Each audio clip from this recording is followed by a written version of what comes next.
fight the power like Big Chuck. What's the status, 3? I'm good, just making the world a better place, that's all.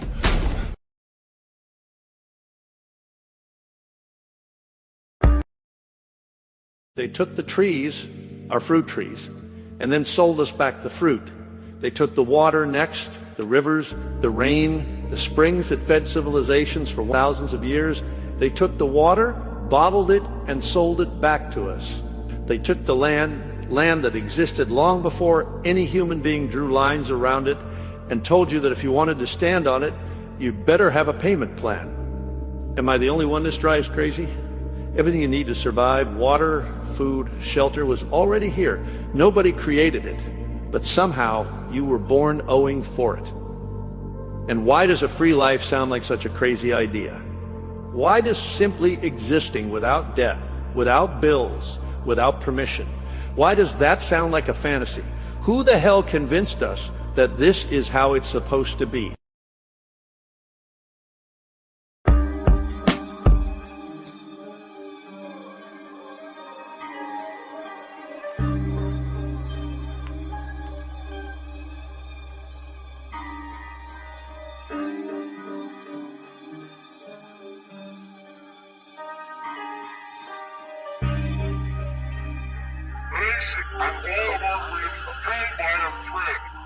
My mother always raised me to operate on respect. I learned to stay calm, people's ignorance I deflect.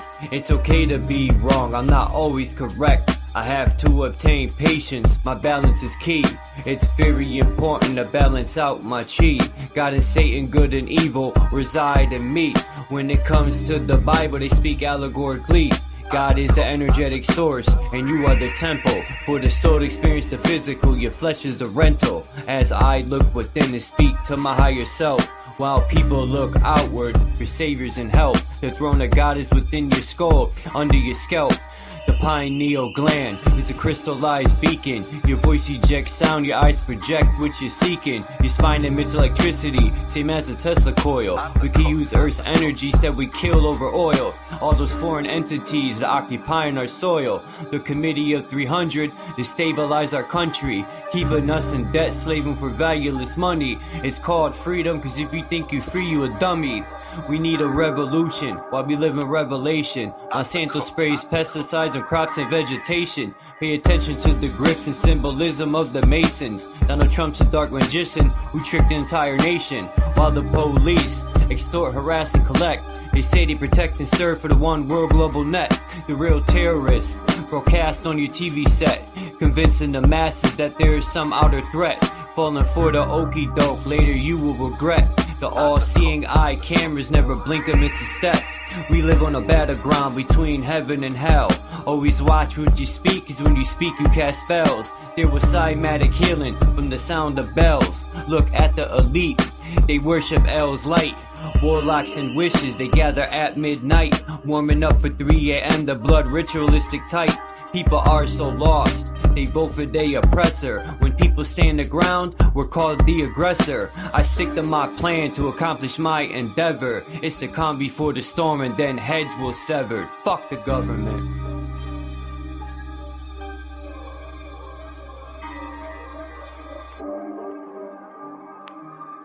I'm the cook. I'm the cook.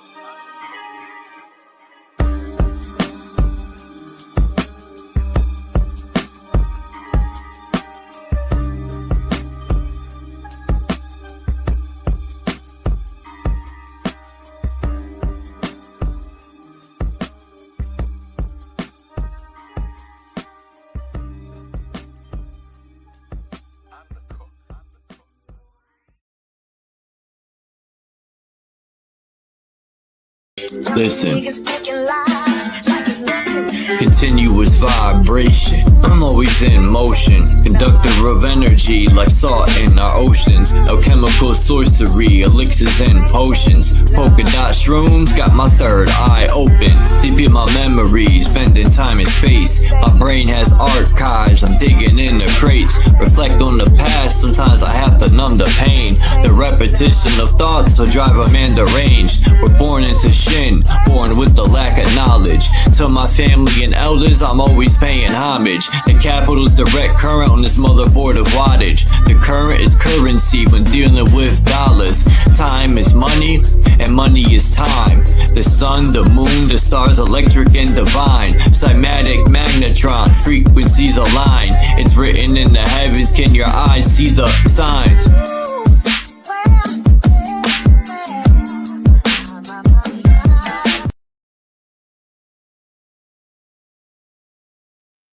Anyway, enough of that.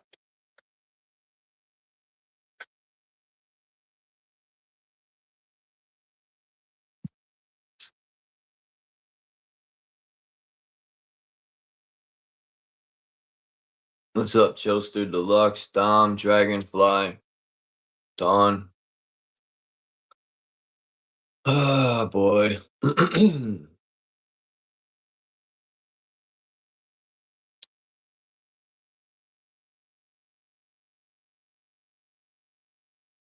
I didn't want to go live, but I'm here.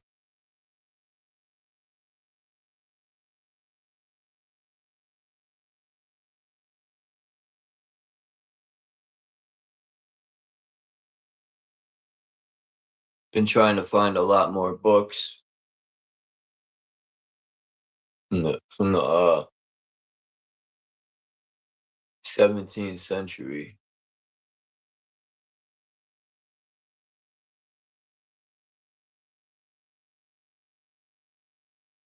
The Midnight Sun. I don't even know. I never heard of the Midnight Sun, but we're about to find out what that is.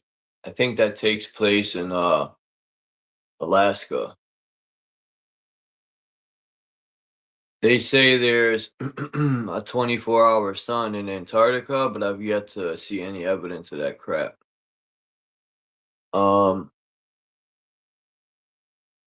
What's his name? That fake flat earther that all of a sudden he went from a glober to a flat earther to a glober. He was waiting his whole flat earth career for the true colors to come out. What's his name? Fucking dog shit? Nah. Jeranism? I think that was his name. I thought it was dog shit, but when he started talking shit about people on his live stream, I knew. I was like, yeah, he's been waiting for that. He's been waiting to release who he truly is.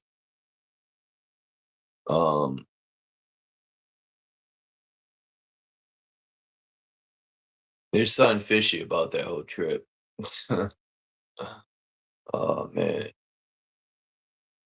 And the funny part is people fell for it. Like, what the fuck does the sun have to do with the ground? That was my first thought when he said he's going to Antarctica. And if there's a 24-hour sun, it proves we're on the ball, right? Like, what the fuck does the sun have to do with the ground? But anyway.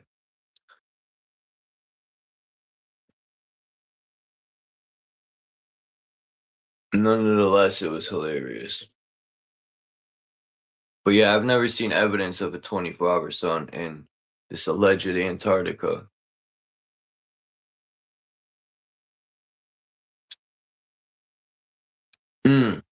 I've seen proof in Alaska though. I keep forgetting the dude's name that went up there.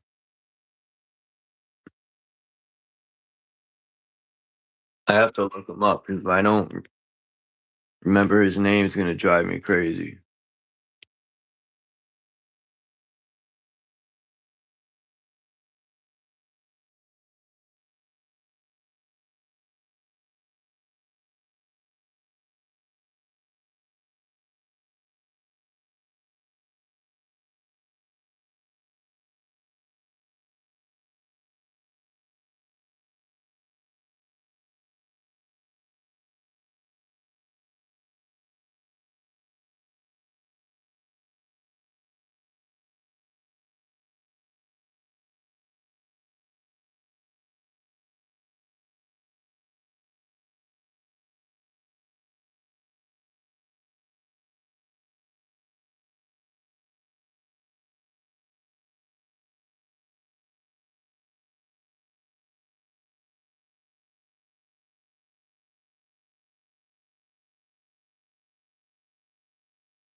Damn, my bad. Yeah, I can't believe I can't find this dude. I looked through all my subs. I can't believe I can't remember his fucking name.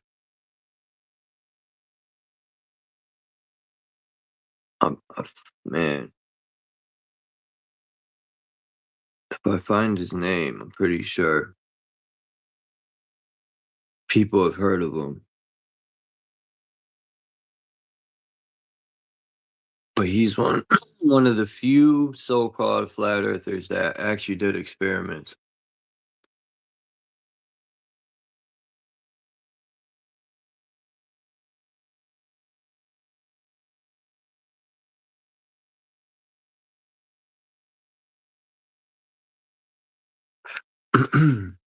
He went to Alaska, but I can't remember his name. Hey Tammy, Super Sidewinder.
Phuket.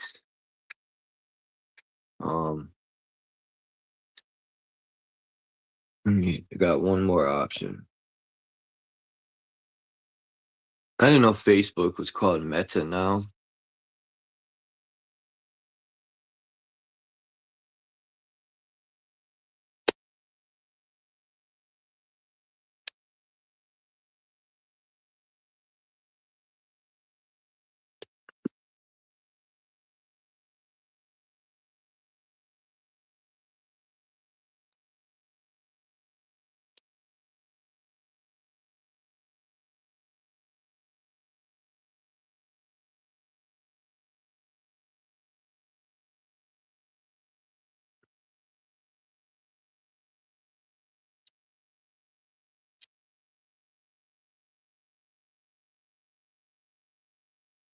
Kidding me?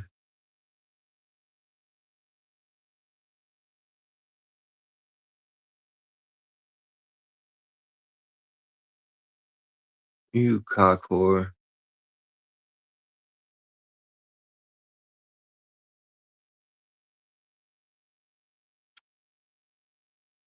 I hate whore cocks.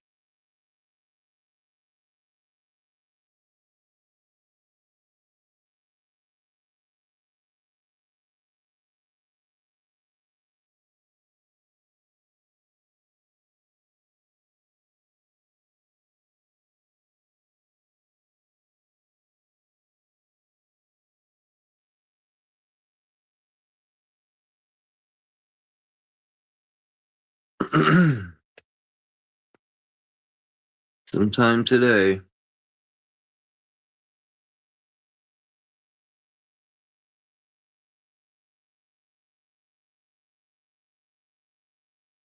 Oh my god, dude. What do I... Why do I gotta create a new password, you motherfucker? Alright, this is better. Let's see.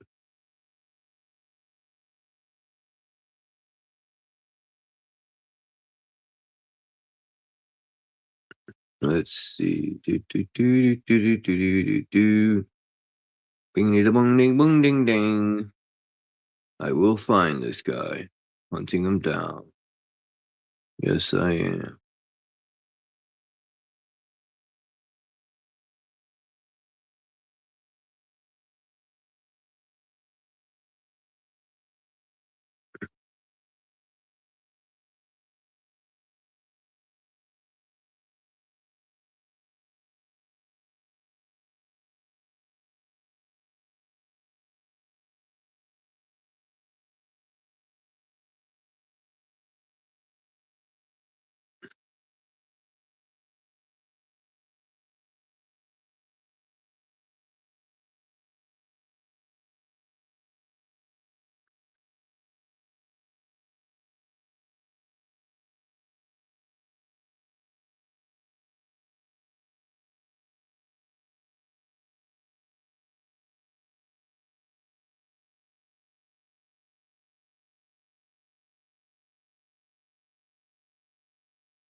You kidding me?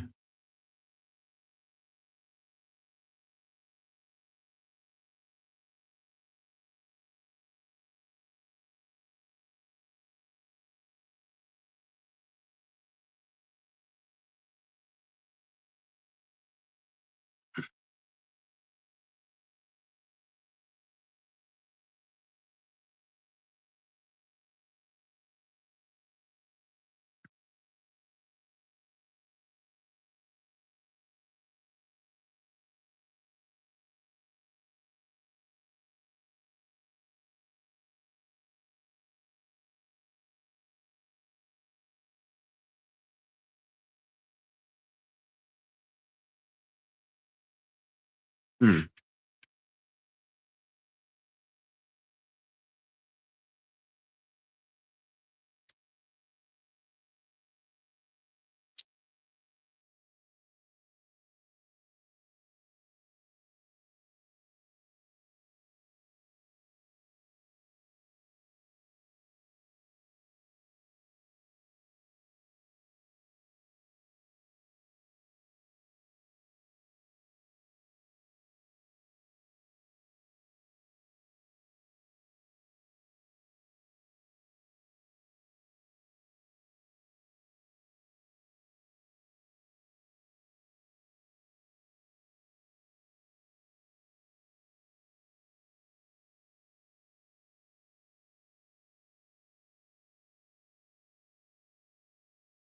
All right. What a big stupid waste of time that was. My bad. All that waste for nothing. Anyway, what page is this? 75. I want to read about this midnight sun real quick. Wish I could share this book. Yeah, I don't know why it doesn't let me share. I never had issues when I would share books. I've done it a million times now. It's giving me problems to where it freezes up. I can't figure out why.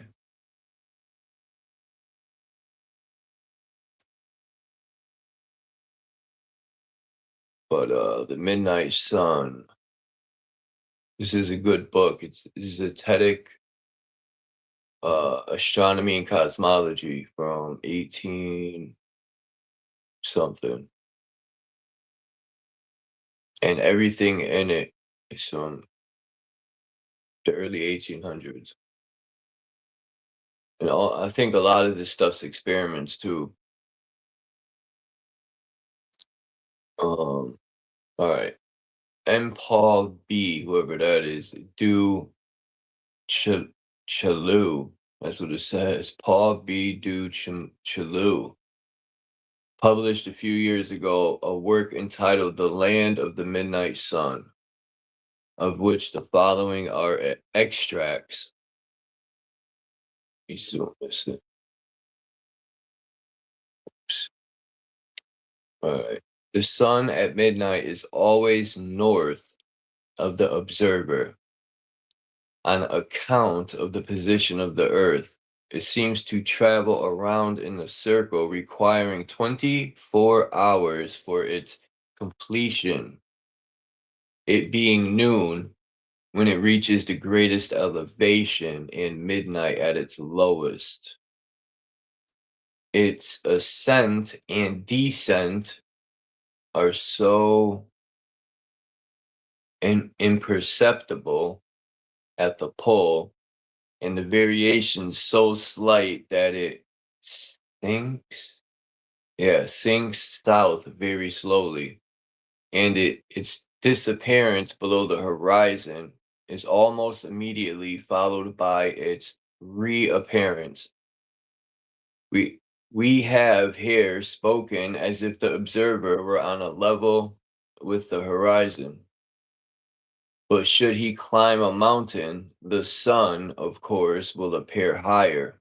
And should he, instead of traveling 15 miles north, climb about 220 feet above the sea level each day, he would see it the same as if he had gone north. Consequently, if he stood at the Arctic Circle at the elevation and had an unobstructed view of the horizon, he would see the sun one day sooner. Hence, tourists from Haparanda, I think that's what it says, Haparanda, prefer going to, I think this is Ava Saxa, a hill 680 feet above sea level, from which, though 8 or 10 miles south of the Arctic Circle, they can see the midnight sun for 3 days. Interesting. How come we've never seen the evidence? As the voyage drew to a close and we approached the upper end of the Gulf of Bothnia, my bad. The Gulf of Bothnia, the twilight had disappeared, and between the setting and rising of the sun, hardly 1 hour elapsed. Haparanda, 65 degrees north, 65 degrees. I don't know, it says 65 degrees and it's got 51 with a line. I don't know how to read that, right? 65 degrees, 51 something north latitude, and 41 miles south of the Arctic Circle. It is 1 degree to 18 something farther north than Archangel. Farther north than Archangel, and in the same latitude as the most northern part of Iceland. The sun rises on the 21st of June at 12:01 a.m. and sets at 11:37 p.m. From the 22nd to the 25th of June, the traveler may enjoy the sight of the midnight sun from Ava Saxa, a hill 680 feet high and about 45 miles distant on the other side of the stream, and should be a few days later by driving north on the high road, he may still have the opportunity of seeing it. What's today's date? The 26th. What do you know? Interesting. And I never even read this. What's the chances of that? I don't believe in coincidences. What's up, Minta Kazoo, Graham 9? What's up, In the Groove? I should have done this already. Damn, I can't believe I can't remember that guy's name, man. He did some awesome experiments. I can't. Yeah, I had his Facebook thing. He ain't there either. I don't know. Maybe he don't have Facebook no more. says, if the earth be a globe at midnight, the eye would have to penetrate thousands of miles of land and water, even at 65 degrees north latitude, in order to see the sun at midnight. That the sun could be seen for days together in the far north during the northern summer proves that there is something very seriously wrong with the globular hypothesis. Besides this, how is it that the midnight sun is never seen in the south during the southern summer? Cook penetrated as far south as 71 degrees. Weddell in 1893 reached far as 74 degrees, and Sir James C. Ross in 1841 and 1842 reached the 78th parallel. But I am not aware that any of these navigators have left it on record that the sun was seen at midnight in the south. Captain Woodside of the American barkentine Echo at Cape Town on the 26th of June, 1898, reports that he had been a good deal in the Great Southern Ocean, and often when in latitude 62 degrees south, he has had a kind of daylight all night, but not sufficient to read by. But the midnight sun was never seen. Since writing the foregoing, I have received from the Secretary of the Royal Belgian Geographical Society a paper entitled Expedition Antarctique. Belge? I think it's Belge. In this paper, it is stated by Lieutenant de Gerlache, Lieutenant de Gerlache, the commander of the expedition, that on the 17th of May, the sun set and was not seen above our horizon again until the 21st of July. Damn. So that's 4 days of darkness. This was during the, well, maybe not darkness. They said they didn't see the sun. There could have still been light if the sun was at a distance. Anyway, this was during the severest part of the winter at latitude 71 degrees 36 south. I gotta learn how to read, because it says 71 degrees and it has a 36 with a line on it. I don't know what that is. I think I'm a little retarded when it comes to reading degrees. Or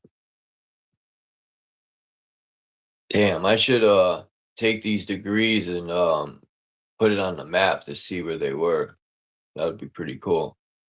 On page 9 and 10 of the same pamphlet, it is stated that the ship quitted her winter quarters on the 14th of February. She had thus been a winter and a summer in the ice at that latitude. During the winter, the extraordinary phenomenon of total darkness caused by the total disappearance of the sun for 2 months is duly recorded, and had the sun been at midnight in the summer, it is only natural and reasonable that such another extraordinary phenomenon should have been chronicled. But there is not one word in the pamphlet about that matter. We conclude, therefore, that there is no midnight sun in the south. The midnight sun can be seen in the north during the summer at 66 degrees of latitude. And if there be the same extraordinary phenomenon in the south, it must have been at the latitude the Belgica reached much sooner and longer than it is in the north at latitude 66. Motion of the earth. Let's check that out.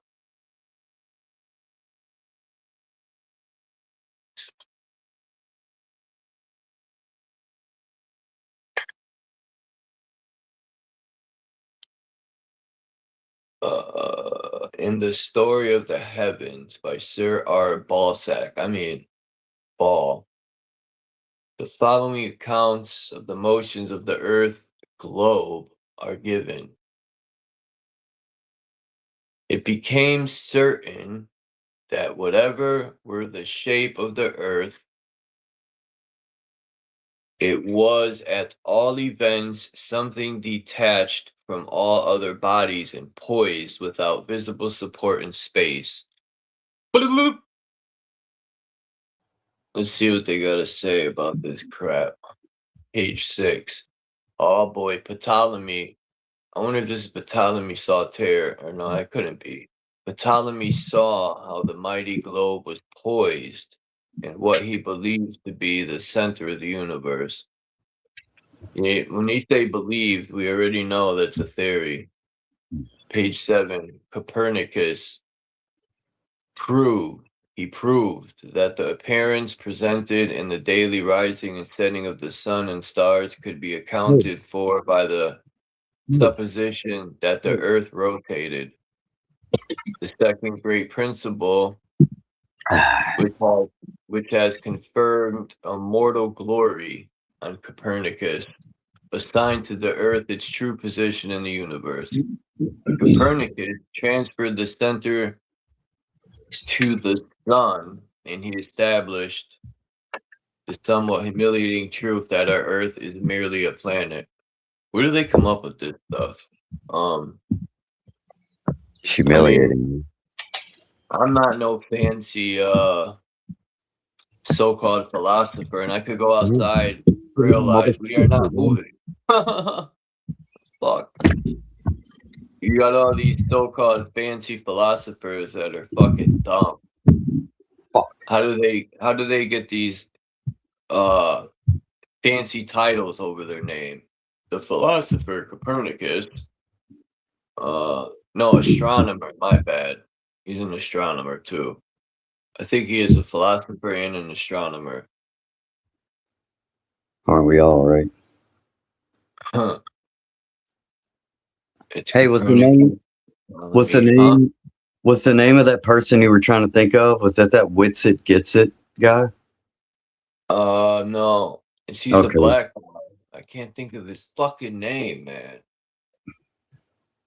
He went to Alaska. Damn, he was pretty well known in the flat Earth community, man. Yeah, he was with that journalism, and it was this Witsit Gets It guy.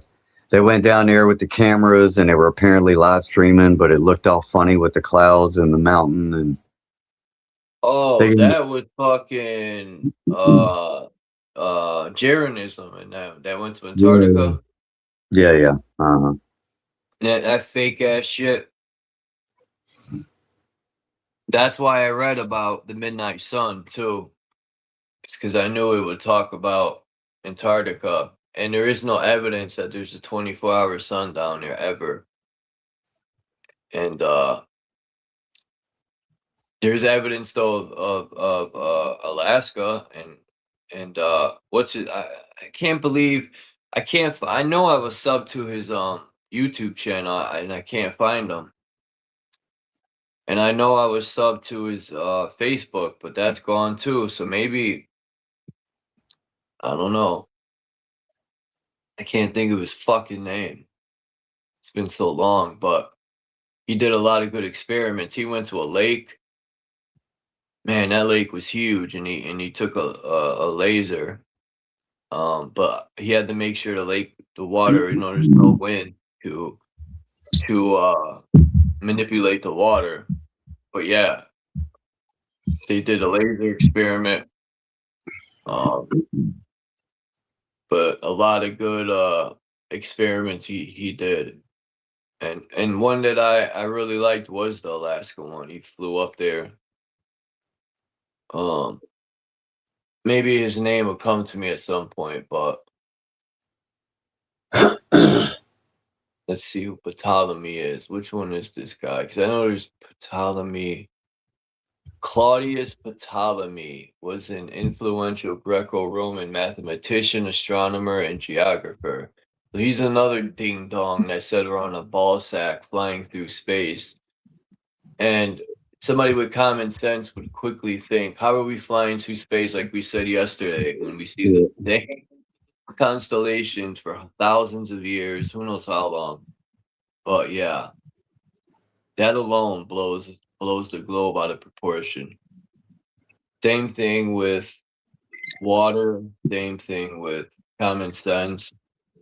You know, and a lot of people don't care about a lot of the stuff, and that's cool. You know, I respect it. But me, I'm interested in it. I would love to know where we are, who I am, and why I'm here, and all that other good stuff. But you know, my personal opinion is, if you don't know who you are, where you are, you're fucking lost. You might as well just run into the wall and bang your head. Ptolemy. I thought there's a Ptolemy Soter, like a fake Jesus. Ptolemy, I could be wrong. Ptolemy Soter. Yeah, he's the one of the. Who's the guy with a cup on his head? That was Ptolemy. Let me look this guy up again. Hold up. There's a Jesus with a cup on his head. I could have sworn that was Ptolemy.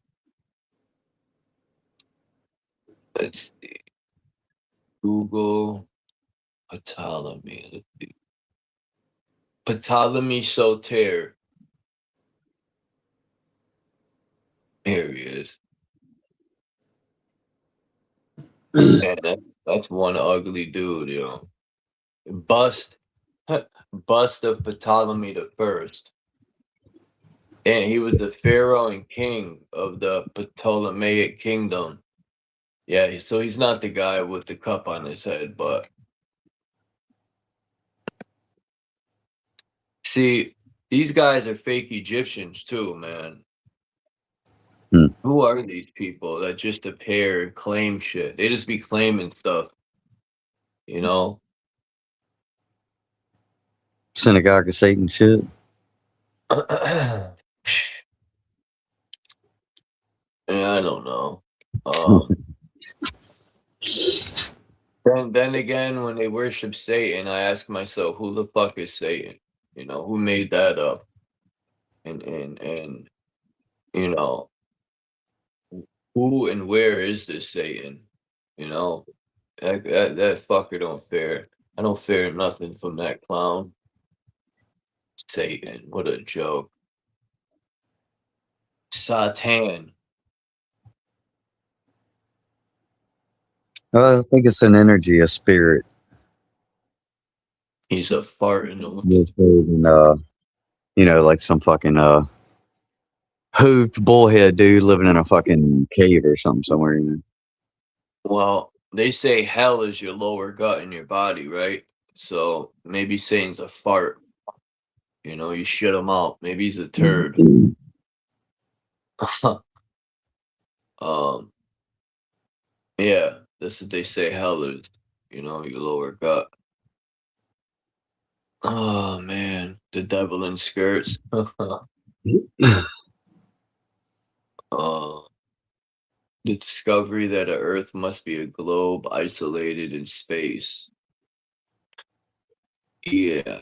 What holds the globe? Like, I used to think about looking at that model they give us, the heliocentric model, and it just so happens none of these planets ever crash into each other. They just perfectly rotate, and um Earth just floats and stays on track. It doesn't go off track, you know. Well, look at eclipses.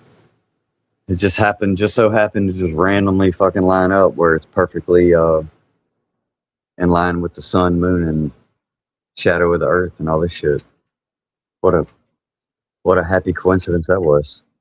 Like a fine timepiece, eclipses happen. And that's another thing. They used to have that device where they were able to tell you when eclipses were gonna happen, everything.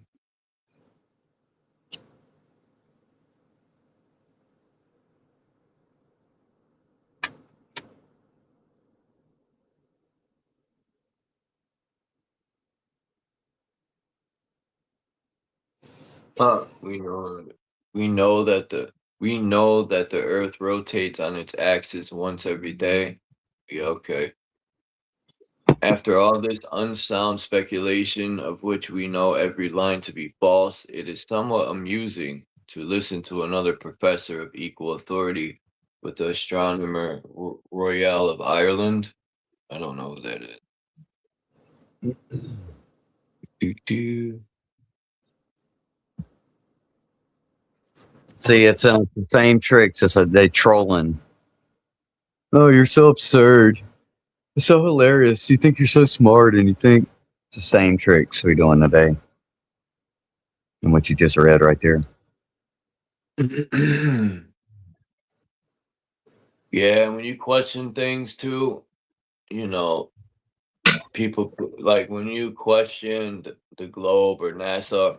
I get a lot of trolls on Reddit too, and they're Oh shit! hilarious. I wouldn't. They're fucking hilarious. They it's like they're getting mad and they defend NASA and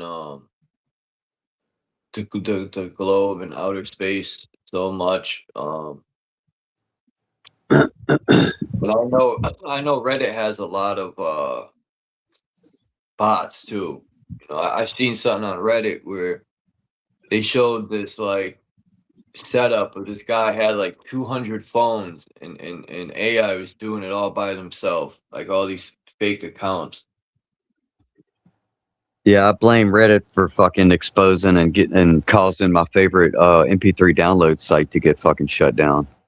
They were fucking Really? blabbermouthing all over fucking Reddit with that. I was like, you assholes. Sure enough, it wasn't a few months later that shit was shut down. Why? Like, what did they do? They were, the whole sharing MP3s thing. And it wasn't even like, I don't know, it was like there was a lot of Russian contributors on there, because sometimes you pull up song titles and it would be in Russian and shit. So that might have something to do with it, but yeah, I went to go try to find information on the site to see why it wasn't up and to see if anybody had posted anything about it. And sure enough, on Reddit, what's your favorite MP3 download sites? Somebody posted it. I'm like, fuck. It was perfect too. It really just had, like I used to get all my DJ music from there. So it wasn't like mainstream music per se. It might have been some on there. I don't know, but I used to, well, I still go to this Russian site. They have like any album you could ever want to download. A torrent. Wait a minute. How did I overgo the sun? How the hell did I get to the moon? I want to see what it has to say about the moon. The moon's very mysterious. I would like to know what these people in the 1800s thought of the moon. Motions of the earth, and we go to the moon. So the sun would have to be next. No? Yes. Maybe. Eclipse of the moon. Oh, well, maybe there won't be nothing on the sun. Maybe it's the sun and moon.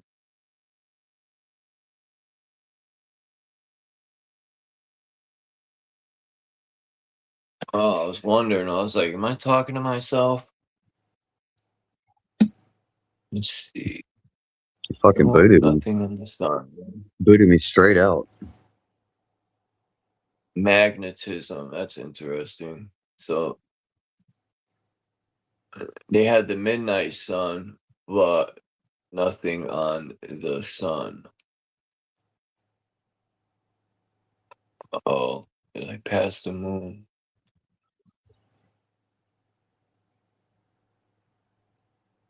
There we go. Look at this shit. It says right here. This is what makes me laugh. Because when I look at the moon, I don't think of it as this. It says, according to current science, the moon was once a piece of molten rock fractured off from the Earth when the Earth was in a soft or plastic condition. Plastic? Come on. Its origin is thus stated by Sir R. Ballsack. This guy, Sir R. Ball, is sure in a lot of this. In the story of the heavens, His there's name is Ball. Sir R. Ball, yeah. Ball Earth, yeah. Oh shit, I didn't even think of that. Sir R. Ball. Oh shit. There is the gravest reason to believe that the moon was at some very early period fractured off from the Earth. Yeah, When the makes sense. Earth was in a soft or plastic condition. At this epoch, the Earth rotated 29 times on its axis, while the moon completed one circuit. But whether the epoch, is to be reckoned in hundreds of thousands of years, in millions of years, or in tens of millions of years, must be left in great degree to conjecture. Now, Yeah. how do they know all this? How do they know that the Earth rotated 29 times? Like, this shit's hilarious, man.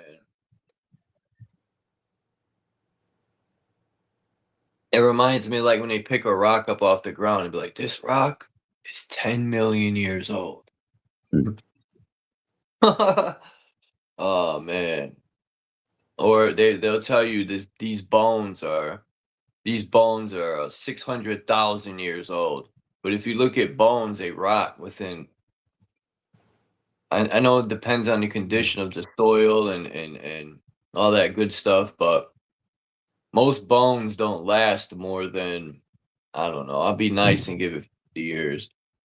But if you look at like decomposition of bones, and I know there's ways to mummify stuff, but I'm just saying in general, when you see these guys like digging in the ground and they allegedly find these bones, they're not that old, man. No, people think bones could sit in the ground thousands of years. No way.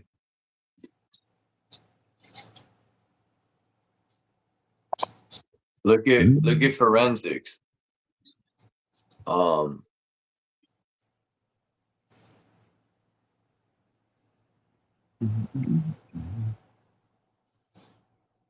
Shit, even I wonder in these caskets. I wonder if I dug my grandpa up that's in the casket within a fucking cement vault, if he would still be intact.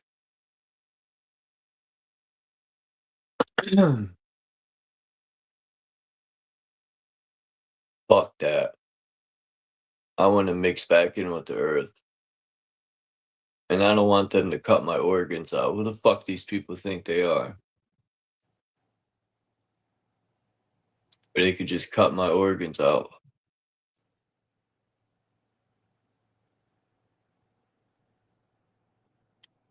Alright. Conjecture in this case has to choose between hundreds of thousands and tens of millions of years. Ample scope, one must admit. In the same volume, the insignificant size of the moon as compared to the stars is set forth. Every one of the thousands of stars that can be seen with the unaided eye is enormously larger than our satellite. No. Stop it.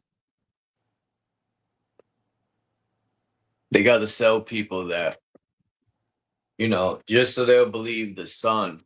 The sun is 95 times the size of Earth. That's a crock of shit. If that was the case, the sun would take up the entire horizon. Yeah. I don't get how people believe this shit.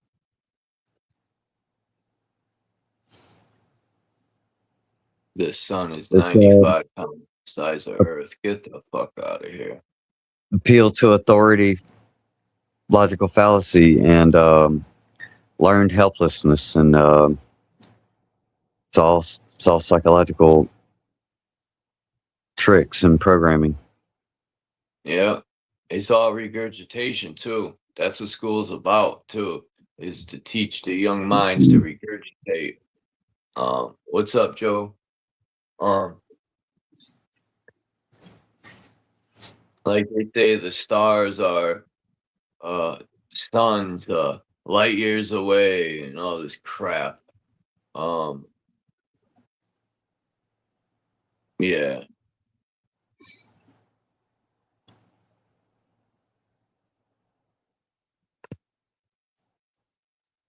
It says, in wonders of the sun, moon, and stars, the same idea is announced. Thus, the luminary which appears to us next is importance to the sun, is the moon. And for practical purposes, it of course is so. But considered from a broad astronomical point of view, the moon is exceedingly insignificant, being the smallest of all the luminaries visible to us with the naked eye. The diameter of the moon is only 2,160 miles. Now, they're calling the moon a luminary here, but didn't they just call it a rock in space? I'm confused. 2,000 miles. So that would be like from my house here in Louisiana to approximately about Colorado. So that's the size they're saying.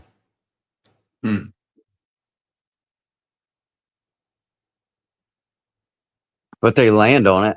They keep landing on the motherfucker. And let's not be too small.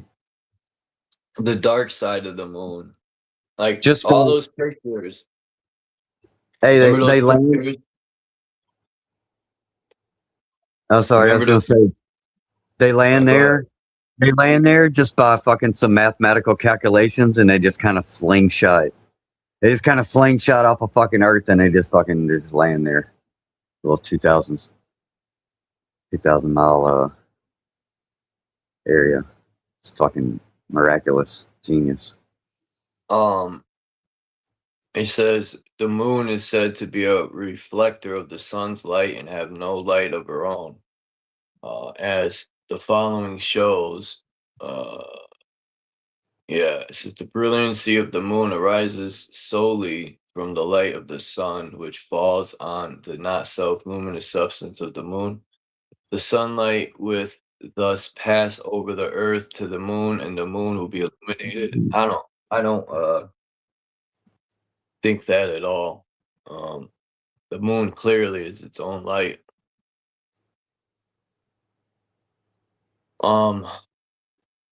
This magical sunlight seems to bounce through the night sky and then light the moon up, but it don't light the night up. I mean, well, and also on that note, there are times where the sun and the moon are in the daytime sky at the same time, right? Right. And when you see the moon, it's shining just like it would at night.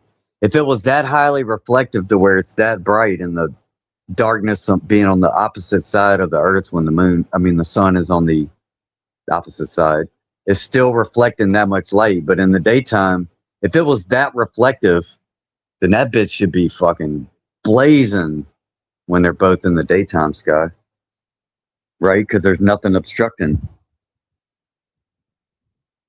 If it's a true reflector.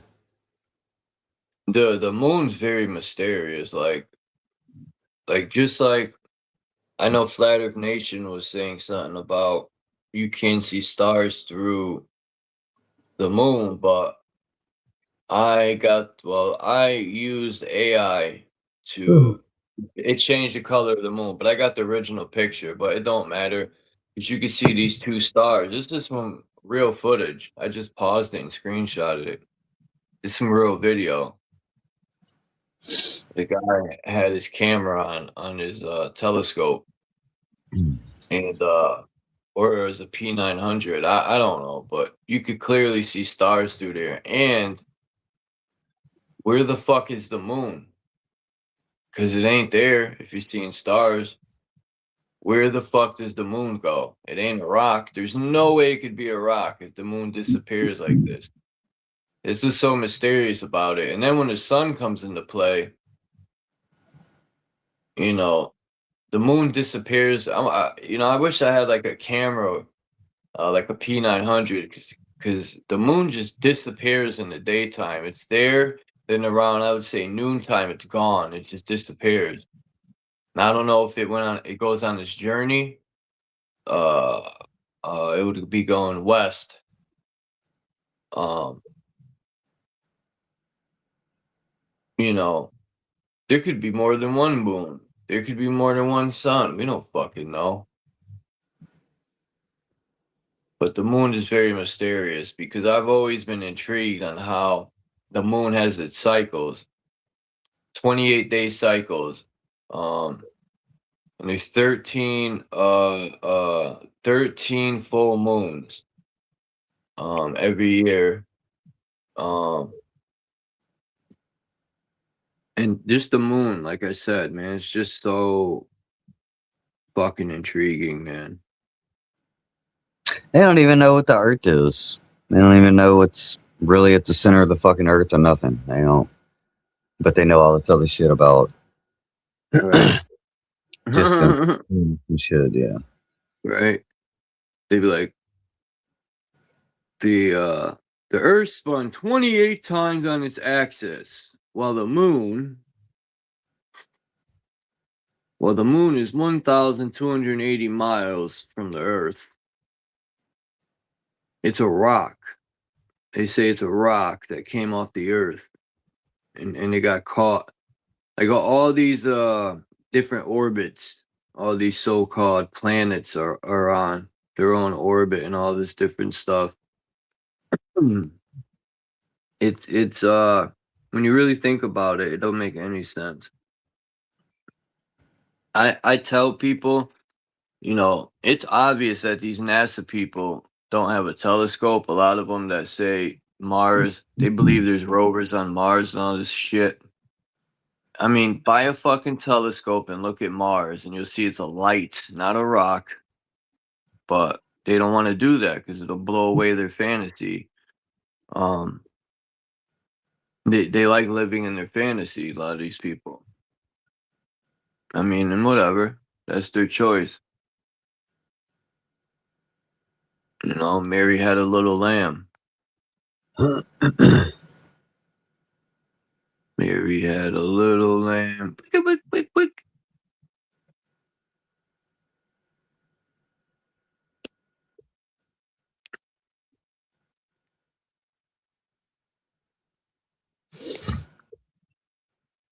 Hmm.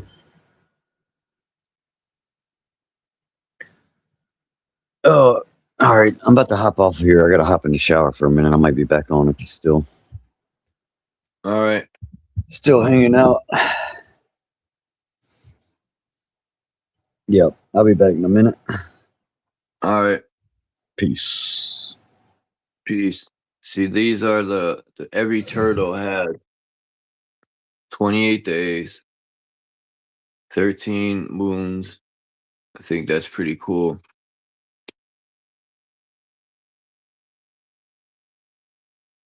I seen a video today on YouTube, yo. There's this lady in Alaska, I think it was.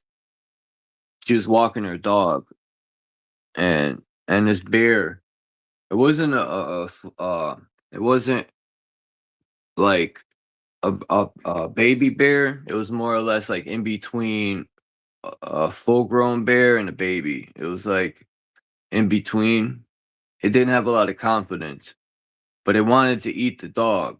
That was for sure. And it wasn't no baby dog. It was a decent-sized dog. And the dog didn't know no better because it was trying to get away from the owner.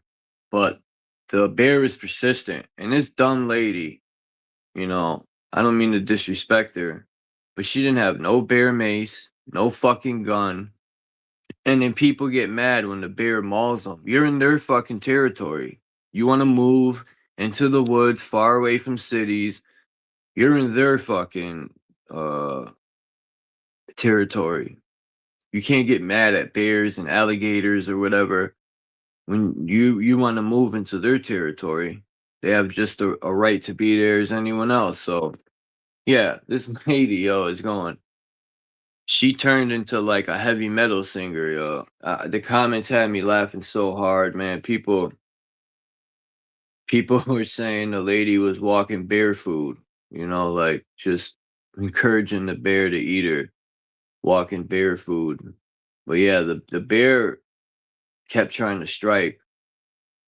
And I thought for sure the bear was gonna eat that dog, man. Cause I've watched other videos where another dumb lady was walking in I think it was Alaska, somewhere far up north. It could be Canada too. But she had a little poodle dog and the fucking bear snatched that shit up like a Scooby snack. And the lady still had the noose in her hand. And she's running after the bear like a dummy, like and the bear had the dog in its grips of its mouth. But for some reason the bear let the fucking dog go. That little dog got lucky, man, because that bear is about to eat that little fucker. But yeah, it kills me when people get mad, at the bears. Like, man, you're in their fucking home.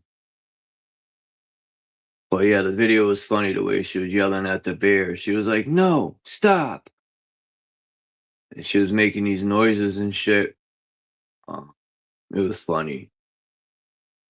I'm thinking, man, that bear ain't scared. She was making these weird noises. She should have had a pistol or some bear mace at least. People never seem to. It's all amusement when people's ignorance kick in. You seen that same video, Candy? That's crazy. Yeah, it came up on my feed, and I had to go in the comments, man. The comments were so funny. I was crying, man, laughing. It was just hilarious. Um, yeah, people did a good job in the comments. I needed that laugh. They had me. Tears are coming out of my eyes. It was so. The funniest one was when the guy said she's walking barefoot. But it wasn't all like funny comments. People were trying to school her, like, yo, get some bear mace or a fucking equalizer.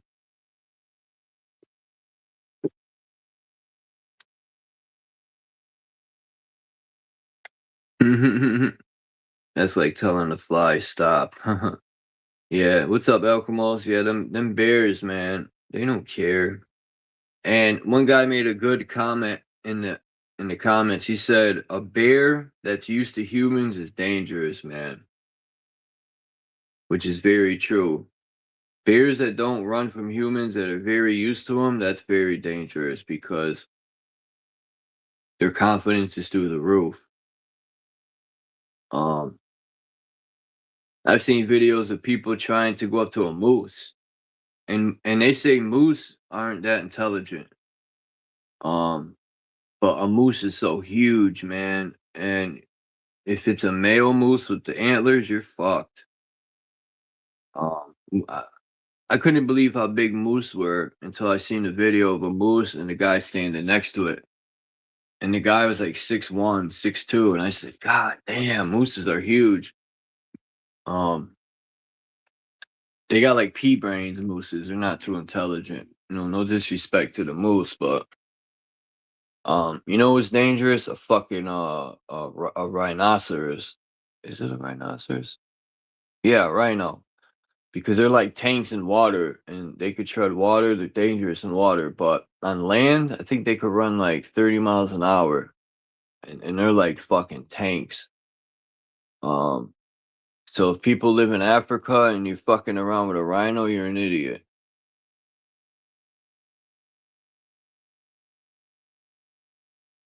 All right, let me see what more they got to say about this moon.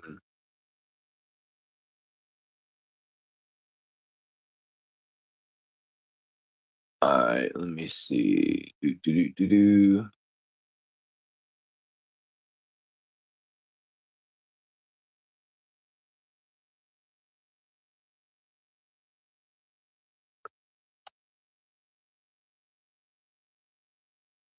Wow.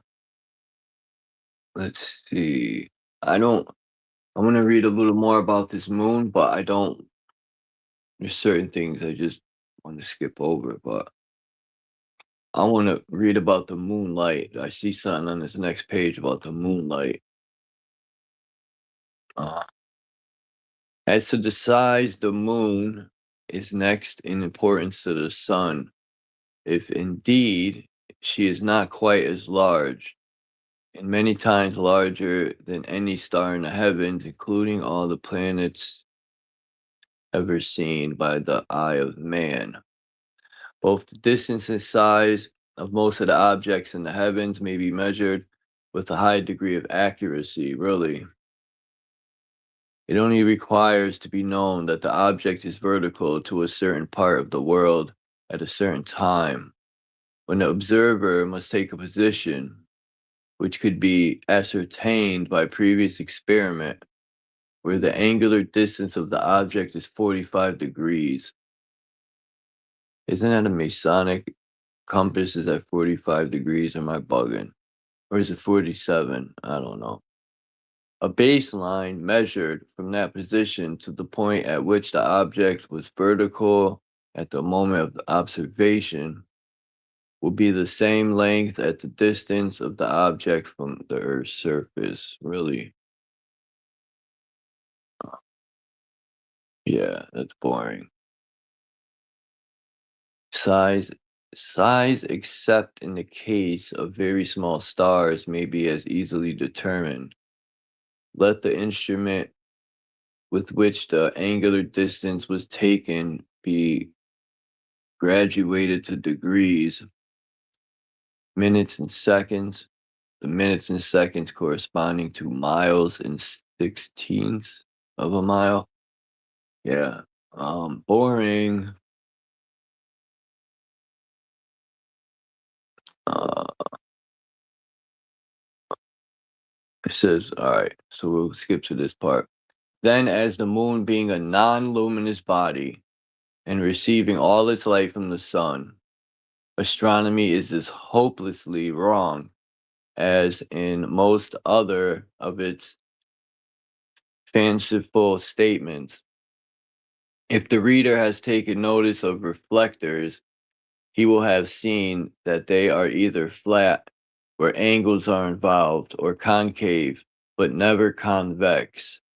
A convex surface cannot concentrate and reflect light, but a concave surface does this. Hence, all reflectors, where angles are not involved, are concave.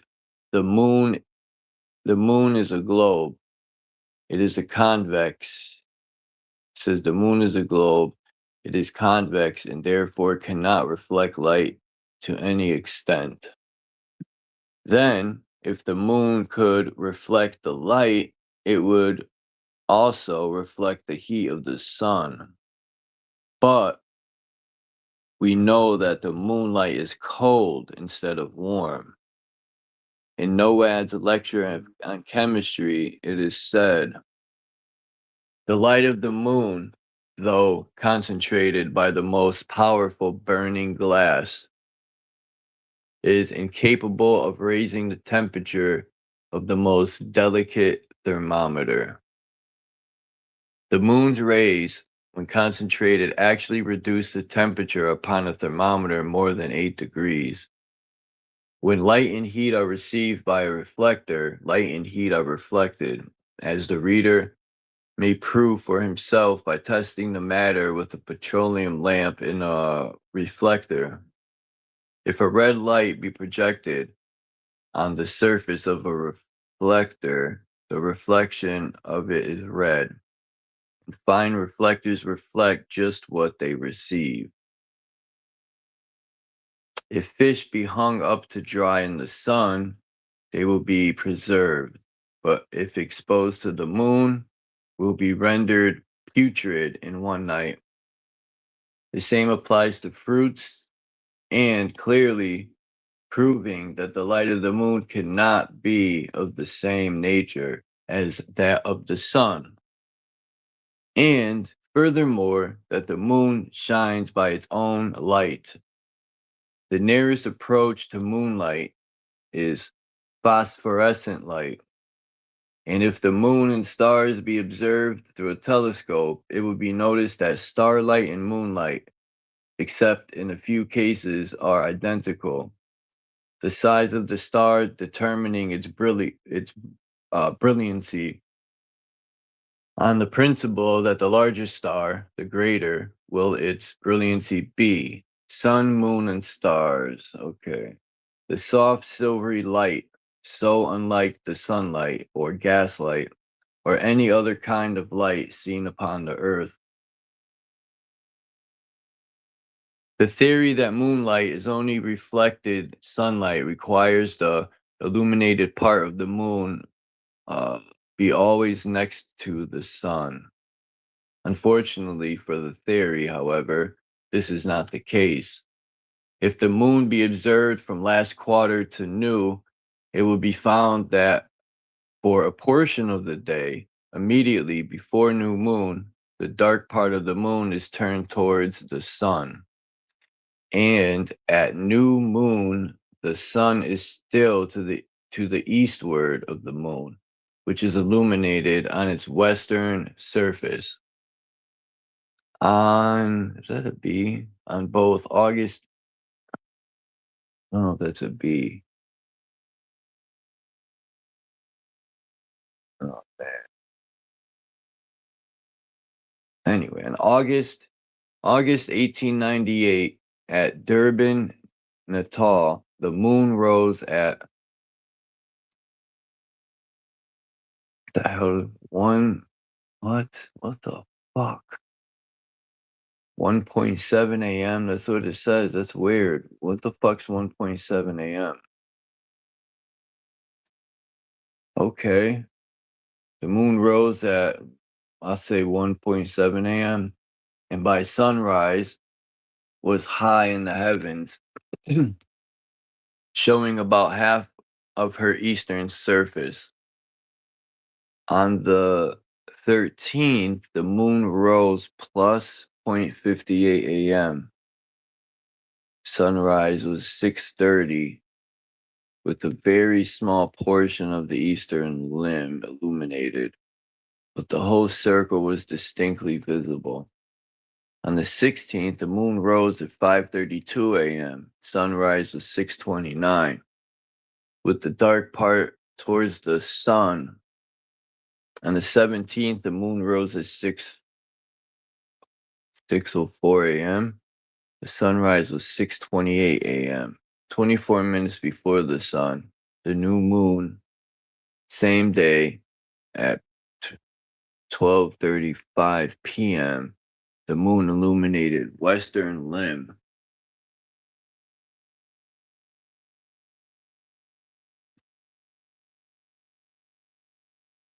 Being turned away from the sun, which was to the eastward. I'm gonna skip all that.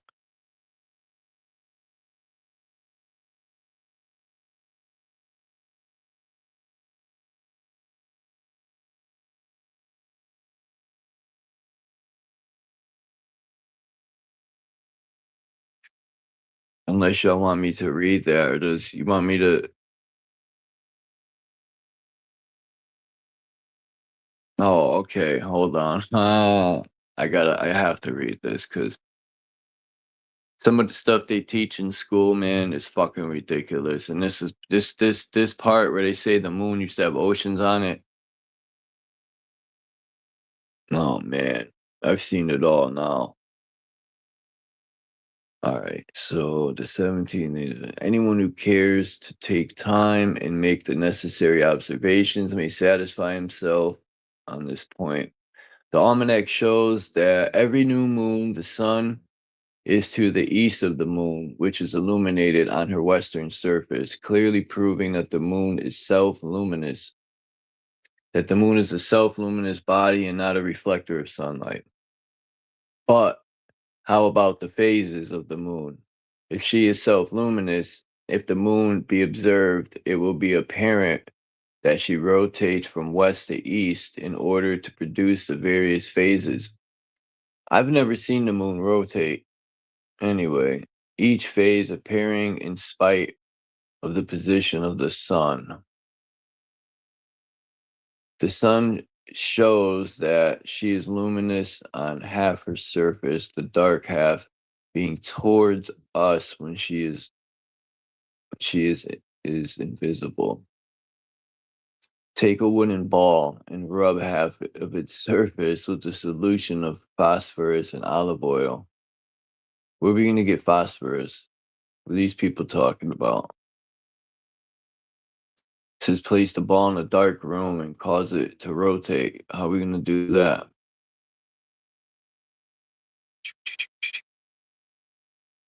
It is said that the moon has been photographed, that extinct volcanoes, dry water courses, etc. Get the fuck out of here. It says that the moon has been photographed and that extinct volcanoes, dry water courses, and have been found on its surface. The place where seas once were, it is alleged have not only been photographed but named, and thus there is nothing wanting to show that the moon was once inhabited a world like ours. We know that poets are licensed to lie, but astronomers who claim that their science is the most exact of any and admits of demonstration should be careful to speak the truth surely. How then are photos of the moon obtained? Anyway, hold on. It says, this sketch has been copied by permission from the very beautiful view. So I don't see no sketch.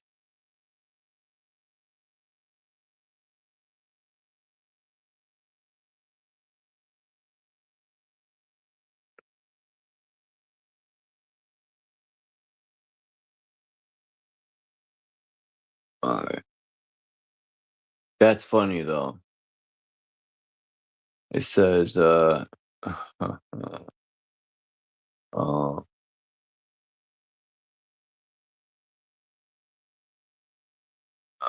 author of the work called the pluri-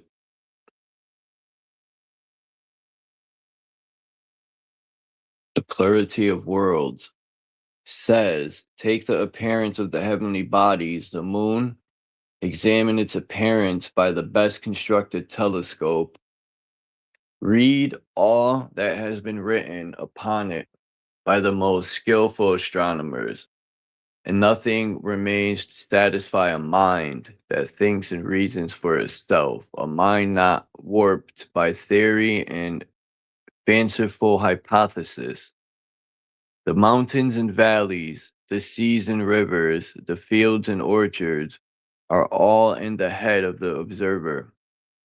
Ever since I looked at the moon through a good telescope, I have been much surprised at the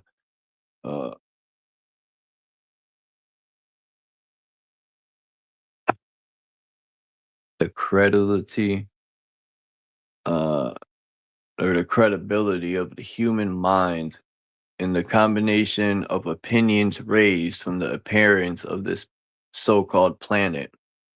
These discoveries are hypothetical. You will not elicit them by applying the rules of the Baconian philosophy or by looking through a telescope aided by the science of geometry. But they are invented in the closet brought to the telescope. Wait a minute. Is that right? But they are invented in the closet brought to the telescope and then ushered into the world as the close result of inductive investigation. No, gentle reader, there are no extinct volcanoes on the moon. There are no seas on the surface. You have been badly had by the profession, that is all. Let photography be questioned as to the possibility of securing a correct picture of an object at a distance of 240,000 miles. And that and 240,000 miles, you know how far that is? The moon isn't even close to that far. You know, I've seen clouds in front of the moon, behind the moon, in front of the sun, behind the sun.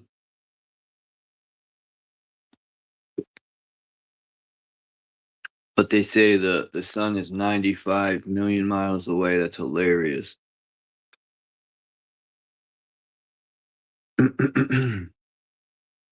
So I'm gonna read real quick about eclipses of the moon. All this stuff's in the 1800s. I think it was around the middle of the 1700s, but nah, I think it was earlier they started this globe stuff. Just my opinion with this globe stuff, I think was the fact that my whole thing is, man, if you want to enslave an entire realm, you got to convince the people there's no more land.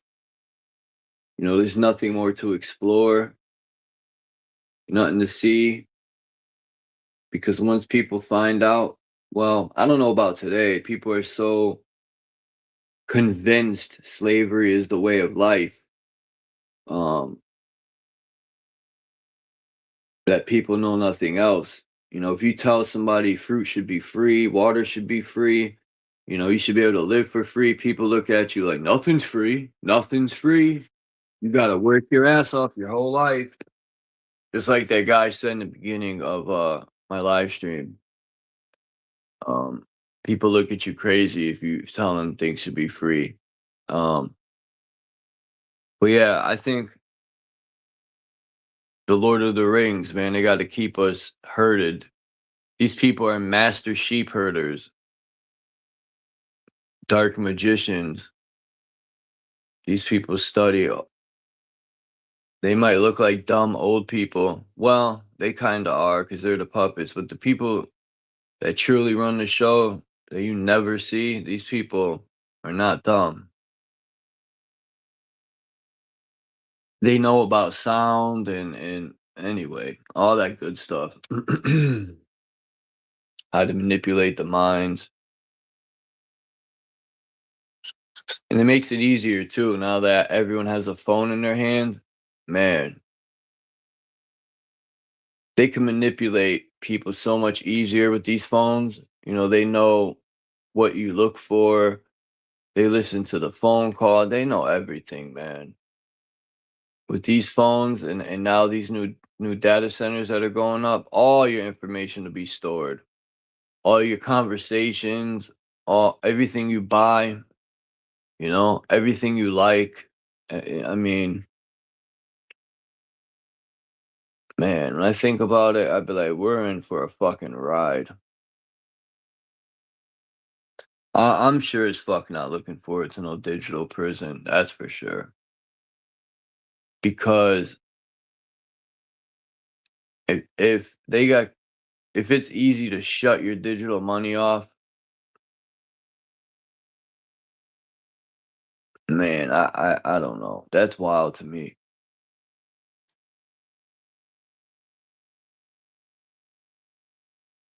Oh, you don't want to get those vaccinations? Well, you ain't eating until you do. You won't be able to access your account.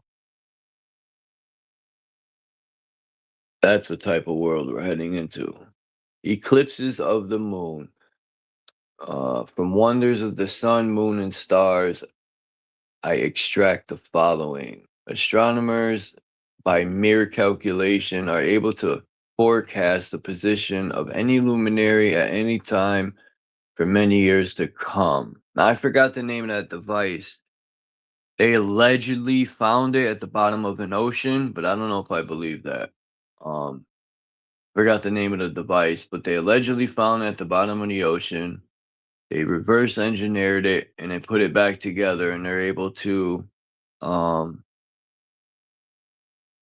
basically predict any eclipse or any alignments.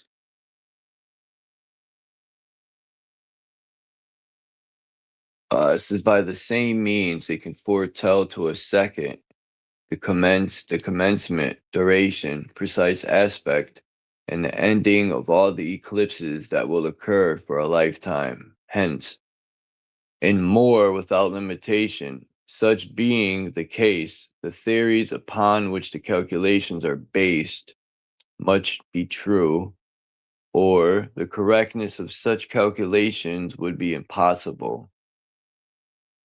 This statement and similar ones, so often made, have had the effect desired by their inventors. The public have believed that the theory of the globular world is true because astronomers can correctly foretell eclipses. This is a totally erroneous view of the matter, as eclipses have no connection with the shape of the world and are not calculated on any theory, but on well-known time cycles. In pagan astronomy by A. McInnes, the following occurs. More than 2,000 years ago, the Chaldeans presented to Alexander the Great at Babylon tables of eclipses for 1,993 years, and the ancient Greeks made use of the cycle of 18 years, 11 days, the interval between two consecutive eclipses of the same dimensions. The last total eclipse of the sun occurred on January 22nd, 1879, and the preceding one on January 11th, 1861.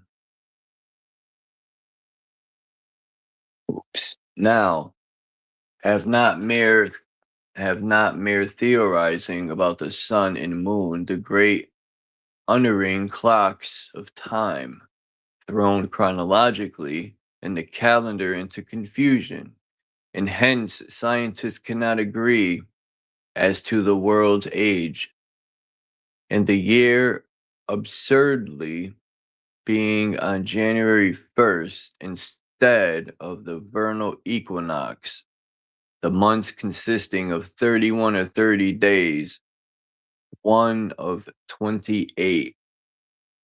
However, it can be shown that with eclipse and star transit cycles, the greatest accuracy as to dates may be attained. Going back, for example, from January 11th, 1861 to the period of 36 eclipses, or 651 years, we find that a total eclipse occurred also on January 11th, 1210. And continuing backwards, by such cycles, we arrive precisely at the date of creation as given by Moses in Genesis. Also, as related by Josephus, the moon was eclipsed in the 5th month of 399 at 8 a.m. when Herod the Great died, and Christ being then 2 years old, his birth occurred. It says 3,996, but the way they wrote it is weird. They wrote it with a 3-99 and a 6 above the 9. It's weird. It looks like to the 6th power, you know, when you write something like that. Let me see if I can write it in the chat and show y'all.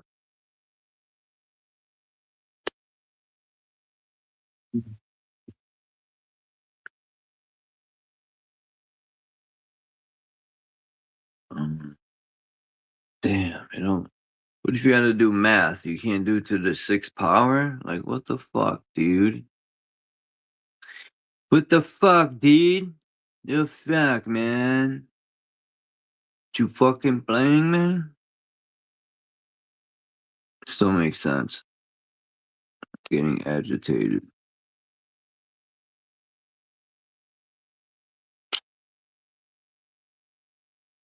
No, that's stupid.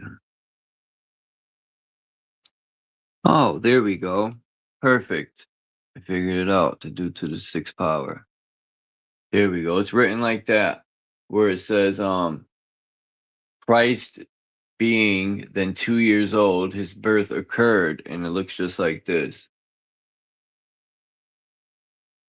with a period after the 6, like the like this, but up next to the 6. It's weird. I don't know. Oh, I'm not even showing you guys. What the fuck's wrong with me, dude? Hey, not no. Yeah, just like that. Mr. Super Sidewinder. Yep. Damn, you got it right on point. So, yeah, it says Herod the Great died. Yeah, and it says the moon was eclipsed in the 5th month, so that's January, February, March, April. That's May. And then it says in the 5th month of, and then it has the 3, 9, like just like this, but it has an 8 instead of a 6. And then it says AM. And then it says when Herod the Great died, and Christ being only 2 years old, his birth occurred, and then it has that, the 3/996. All right. So it says in the Triumph of Philosophy, Mr. J. Gillespie informs us as follows. I am asked to take into consideration how they, who's they, with the present theory, can calculate and foretell eclipses and other events with surprising accuracy. Now I can prove that long before the present theory was ever thought of, even 600 years before Christ, the ancients discovered the difference of local time, or the hour of the day between places of different longitudes, knew the causes and laws of eclipses, and the motion of the sun, moon, and the stars with surprising accuracy.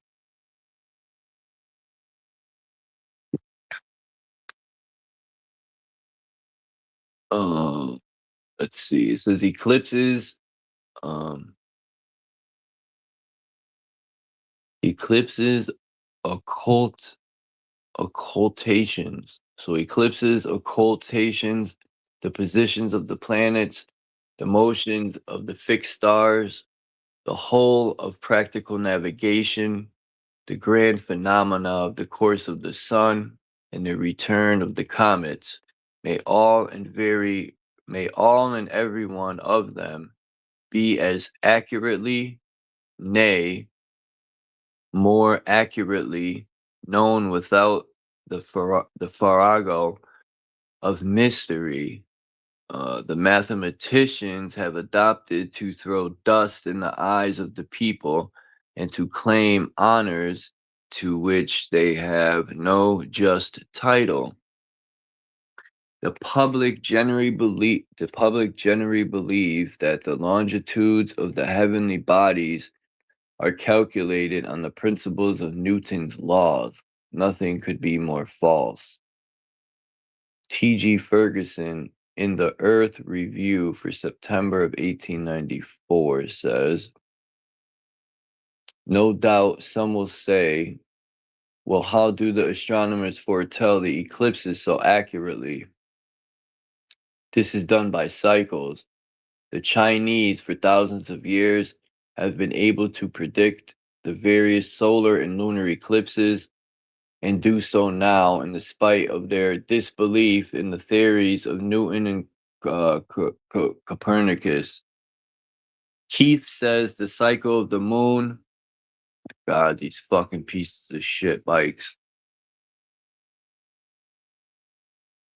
Man, that's the shittiest sound I've ever heard. The cycle of the moon is said to have been discovered by Meton, that's what it looks like. Meton. Meton and Athenian. He's an Athenian. Discovered by Meton and Athenian, BC 433, when of course the globular theory was not dreamt of. Let's see. E. Breach in his 50 scientific facts. Sir Richard Phillips, in his Million Facts, says nothing, therefore, can be impertinent than the assertion of modern writers that the accuracy of astronomical predictions arises from the modern theory.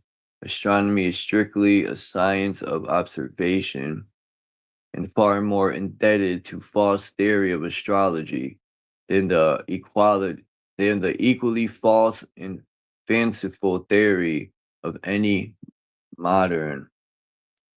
We find that 4 or 5 thousand years ago, the mean motion of the sun, moon, and planets were known to a second, just as at present, and the moon's nodes, the latitudes of the planets, and were all adopted by astrologers in preparing horoscopes for any time past or present. I don't know what this says. Ephemerides? Ephemerides. I don't know. Yeah, I think that's ephemerides. I wonder if I could look this up. Oh, come on.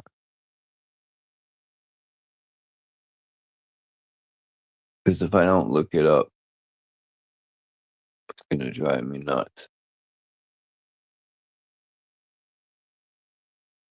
Okay, let's see. The ephemerides. What? Ephemerides. F you. No, at once is it don't Ephemerides. ephemerides. Wow, I said ephemerides. Ephemerides. Say that again. Ephemerides. Wow, so far off. Ephemerides. What does that mean? Ephemerides is a tabular or mathematical data set detailing the precise positions, velocities, and trajectories of astronomical objects such as the sun, moon, planets, comets, or artificial satellites. Whatever. I forgot to say it already. Ephemerides. Ephemerides. Huh.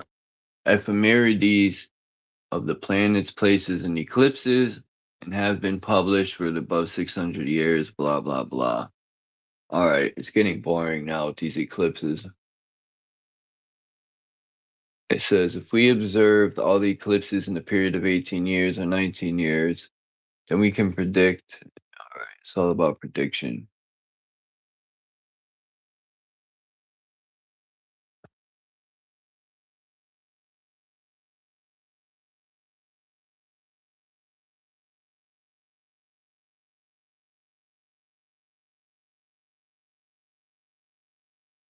This is a hard nut for Newtonians to crack, and not quite so easy of accomplishment. Damn, they're still on the fucking eclipse.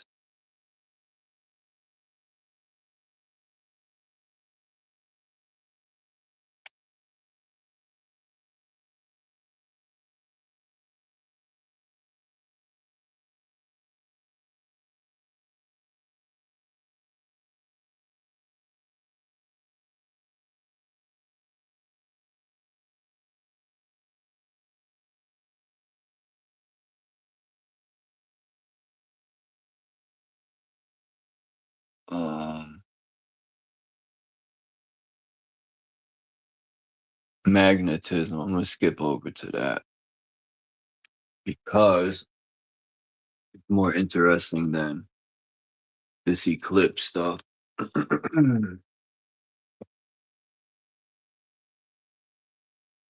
Hold on, what else we got after magnetism? We got magnetism, and navigation, and plane sailing.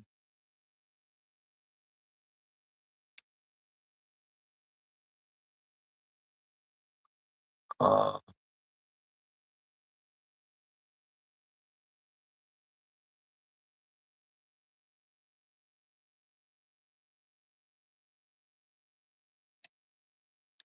Great circle sailing. I think I did some on circle navigation the other day. That was interesting.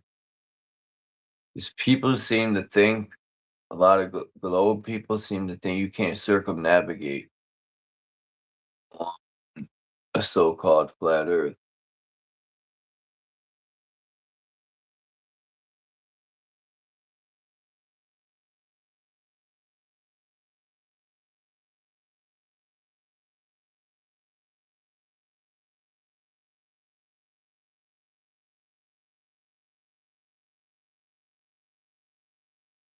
Mm.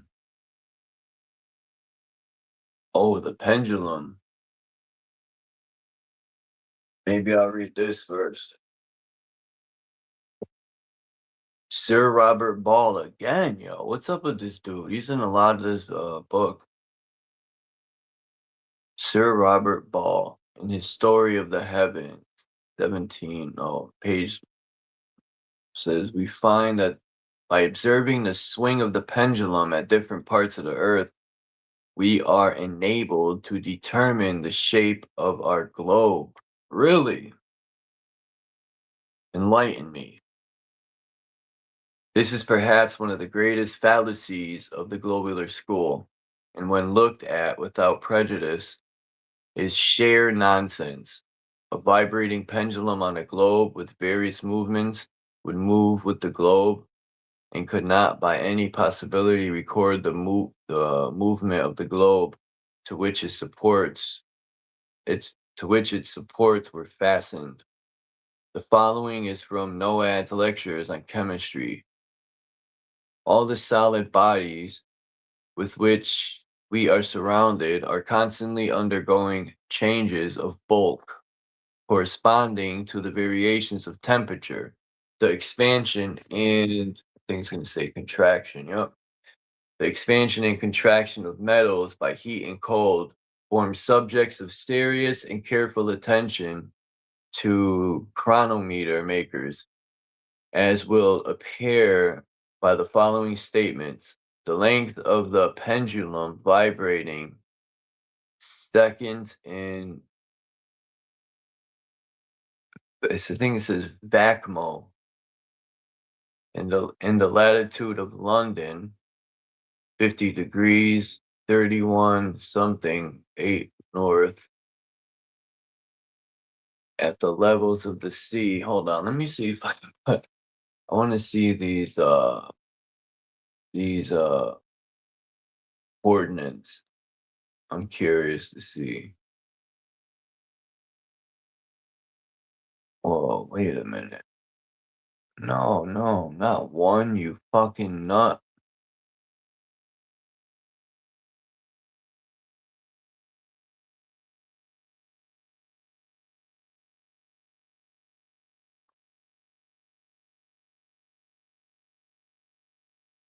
There we go. Let's see what happens.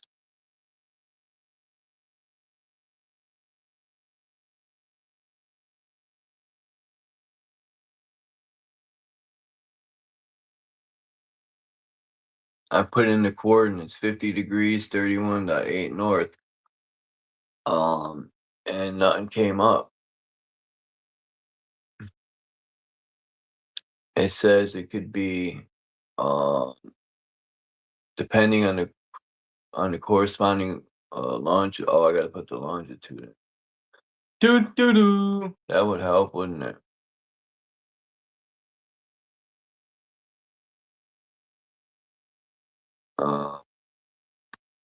Anyway, at the level of the sea and at the temperature of 62 degrees Fahrenheit has been ascertained with the greatest precision to be 39.13929 inches. Now, as the metal of which is composed is constantly subject to variations of temperature, it cannot but happen that its length is constantly varying, and when it is further stated that if the bob be let down 1/100th of an inch, the clock will lose 10 seconds and 24 hours, that the elongation of 1/1000 of an inch will cause it to lose 1 second per day, that a change of temperature equal to 30 degrees Fahrenheit will alter its length 1/5000th part.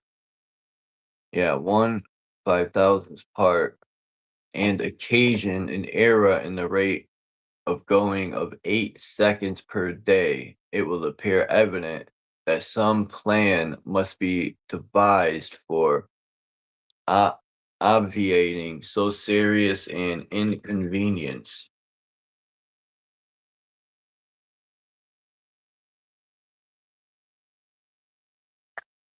In The Figure of the Earth by J. von Gumpak. Gumpak. Yeah, J. von Gumpak.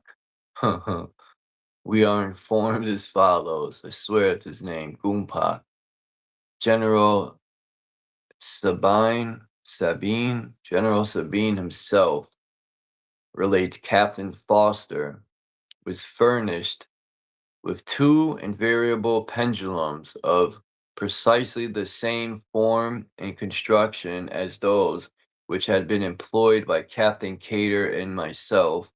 Both pendulums were vibrated at all the stations, but from some cause, which Mr. Bailey was unable to explain, the observations with one of them were so discordant at South Shetland as to require their rejection. The English Mechanic of the 23rd of October, 1896, has the following signed by a fellow of the Royal Astronomical Society. What I wonder what lodge that is, the Royal Astronomical Society.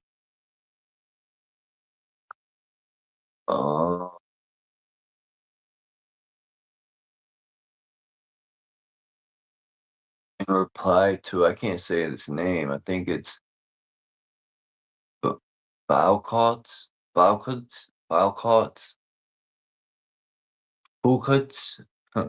in reply to Foucault's pendulum, quarry 89,090. All these numbers like don't even make sense to me. I'm skipping over this shit. April through June of 1897. The so-called pendulum proof of the world's assumed rotation was obliged to be renounced years ago as worthless by those who were in the best possible position to judge, as these few of numerous extracts show. The first position of these theorists is that in a complete vacuum beyond the sphere of the Earth's atmosphere, a pendulum will continue to oscillate in one and the same original plane. On that supposition, their whole theory is founded. In making this supposition, the fact is overlooked that there is no vibratory motion unless through atmospheric resistance or by force opposing impulse. Perpetual progress in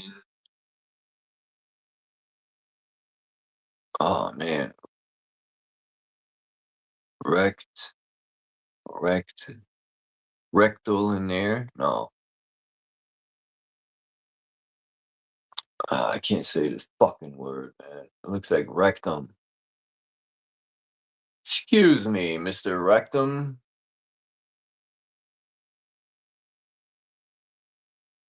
Rectilinear. Rectilinear. Close. Rectilinear means moving in, forming, or characterized by straight lines. Yay! Rectilinear. I got a rectilinear in my rectum. Interesting. One more time. Rectilinear. I got a rectilinear in my rectum. Huh. Progress in rectilinear motion may be imagined as in the corpuscular theory of light. Circular motion may be also found. Hold on. May also be found in the planetary systems and periodic and hyperbolic motions in those of comets, but variation is artificial and of limited in those and of limited duration. No body in nature returns the same road it went unless artificially constrained to do so. The supposition of a permanent vibratory motion, such as is presumed in the theory advanced, is unfounded in fact, and absurd in idea, and the whole affair of this proclaimed discovery falls into the ground. Boom. Liverpool Mercury, May 23rd. I am not reading that. Oh, they're doing pendulum experiments now. Plurality of worlds. I wonder what that's about.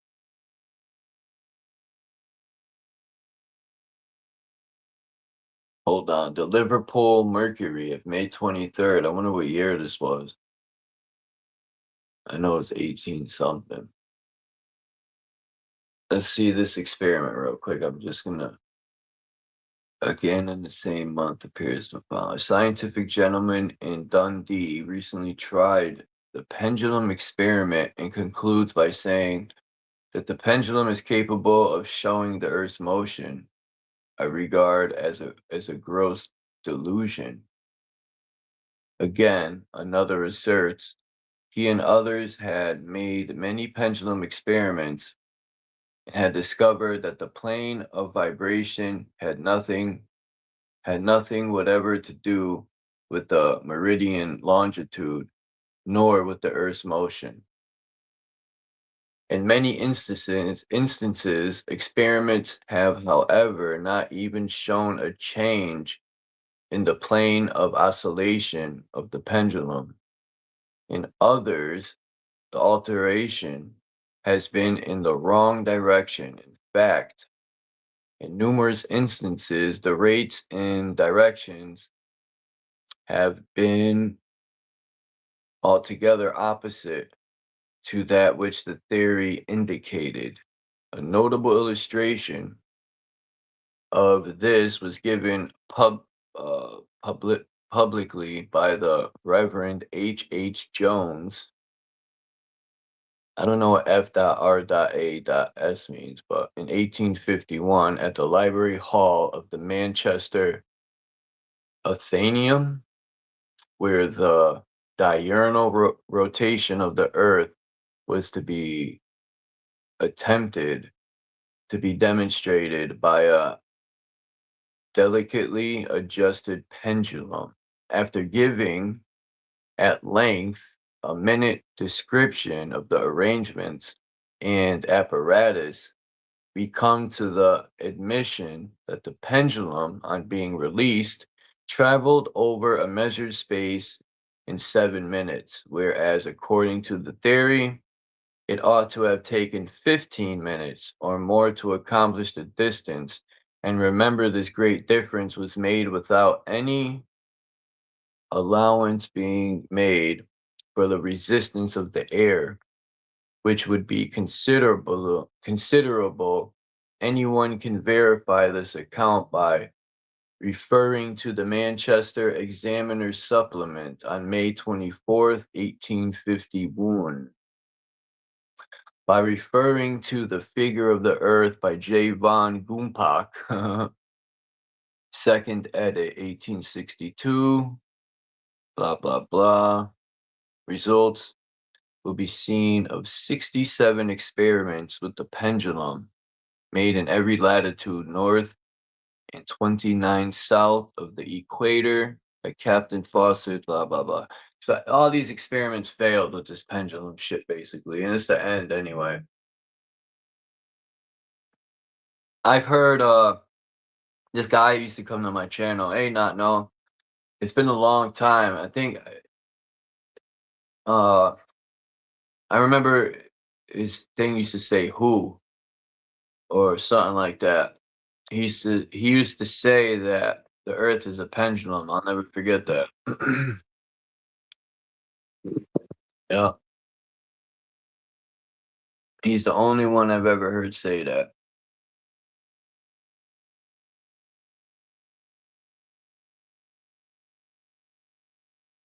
The plurality of worlds. I wonder what that's about. Sir David Brewster in his More Worlds Than One.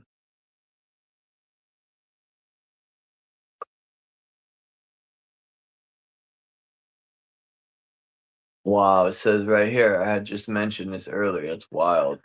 It says, In Sun, Moon, and Stars by A. Gibrine? I don't know. He says, just as our sun is a star and stars are suns, so our earth or world is the planet and planets are worlds. Huh. The planets are worlds more or less like the world we live in. Like, yo, these people say anything. And they put into a textbook and just hand it out to the young minds that know no better. And people regurgitate this till they're an adult. And it gets so bad that people defend this shit without even knowing they're defending a lie. It's mind blowing. Psychological war is a motherfucker. Motherfucker. Why are you defending the lie? I don't know.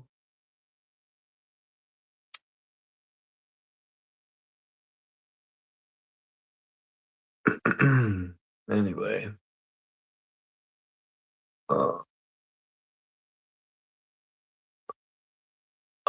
It says history of the conflict between religion and science. Dr. Draper tells us if each of the countless myriads of stars was a sun surrounded by revolving globes, peopled. That's the first time I've heard that. Peopled has a D at the end. Peopled with responsible beings like ourselves.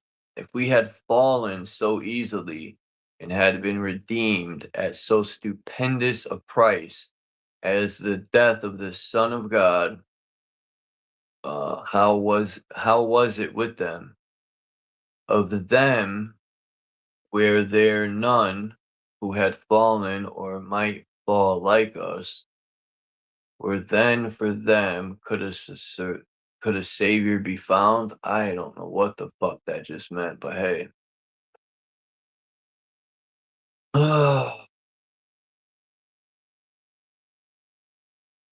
All these churches keep people in fear, man.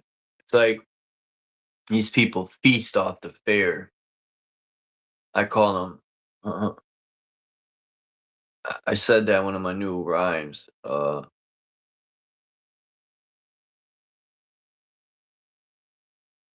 feasters, the fair feasters. You know, they want you to fear some outer threat. You know, we're gonna keep you safe with Palantir. We're gonna have license plate scanners and all this technology to keep you safe. Yeah, they care so much about our safety. They poison our food and our air and our water. Um,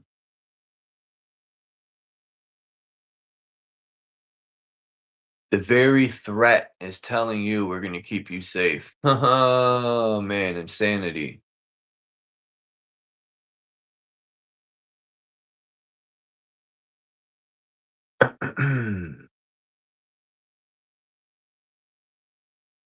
They want us to fear, even fear God. You know, they want you to be a God-fearing man.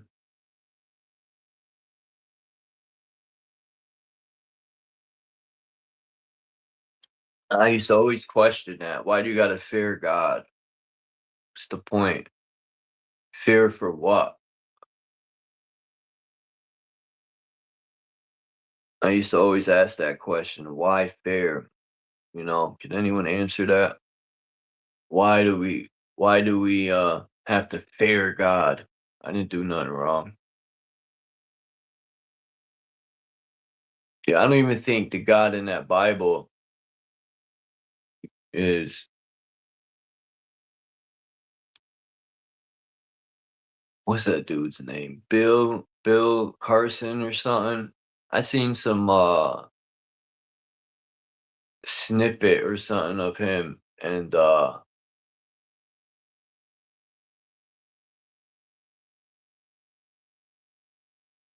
know, he's a smooth talker, that guy. He has his ideology that he's selling people. Yeah, the church is the false temple of God.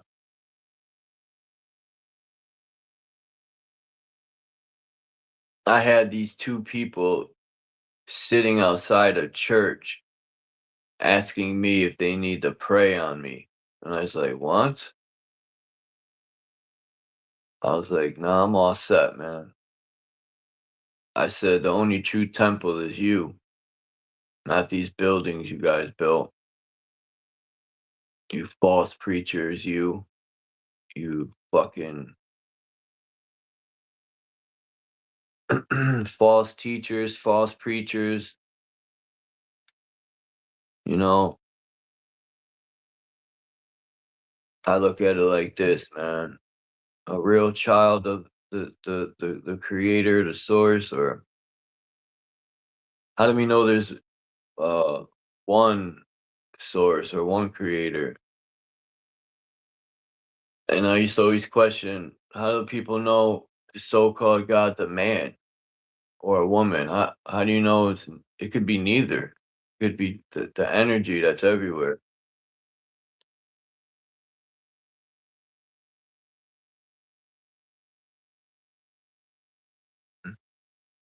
The rapture.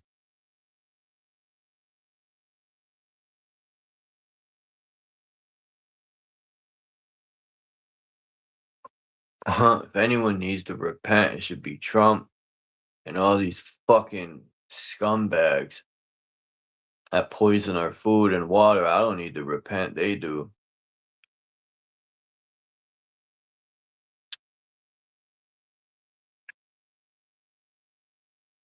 I'm not going to ask an invisible character for forgiveness. I forgive myself for my mistakes.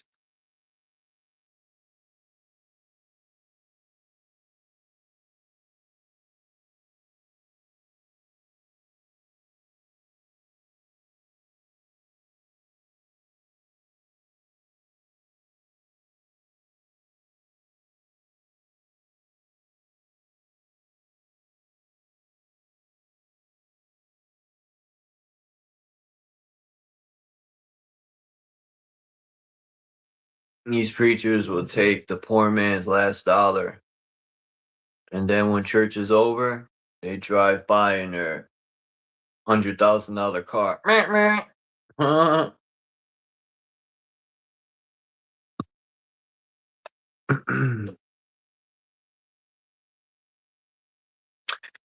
Beep beep. Mr. Infinite Finality. Yeah, these preachers, man, they'll take your last penny, your last dollar. Yeah, that's funny, man. These where did I leave off here? It was not wait a minute. Oh yeah, I read that other part. I skipped this. It was not till the form and size and motions of the earth were known till the condition of the other planets was found to be the same. See, all this shit's bullshit, man. And I'm pretty sure at the end here they're going to uh, call it out. Damn, why is this blurry?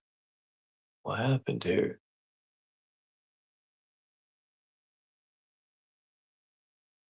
Damn. Don't tell me the on parallel lines. What's this chapter about? The term parallel signifies equal distance. Hence the self-evident truth that the parallel lines never meet. Because they are at equal distance from each other, they can never meet, no matter how far they may be prolonged.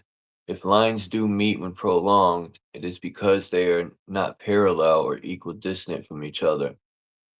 The above is so well known that it seems at first sight a waste of words to restate it, but the following quotations will show the necessity of emphasizing even self-evident truths.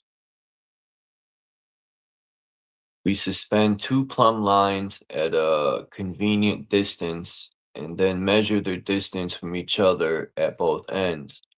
The most delicate measurement at present possible would demonstrate, as far as this is possible by direct observation, that the two lines are parallel to each other by the aid of the abstract autumn.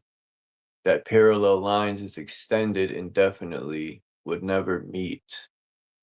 We would draw the inevitable inference that two such plumb lines, if identically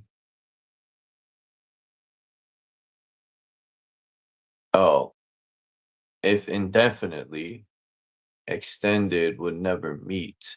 This conclusion would seem obvious and inevitable, yet the student of today knows it to be false. But his knowledge is not due to direct observations, but to his acquaintance with the fact that the earth is round, that the plumb lines at any part of the earth are at right angles to the horizon.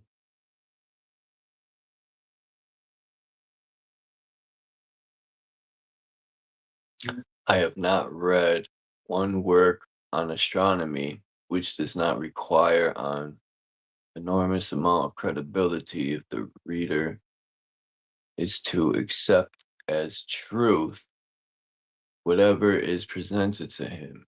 But the above quotation will equal anything anywhere for the amount of credulity.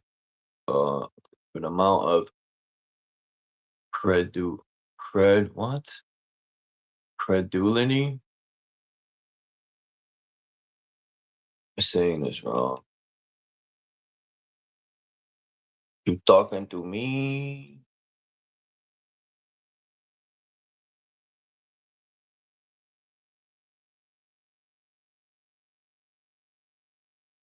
Credulity. Yeah, don't disrespect me like that. Credulity. Credulity. A tendency to be too willing to believe that something is real or true. Credulity. Oh, might have to use that word one day.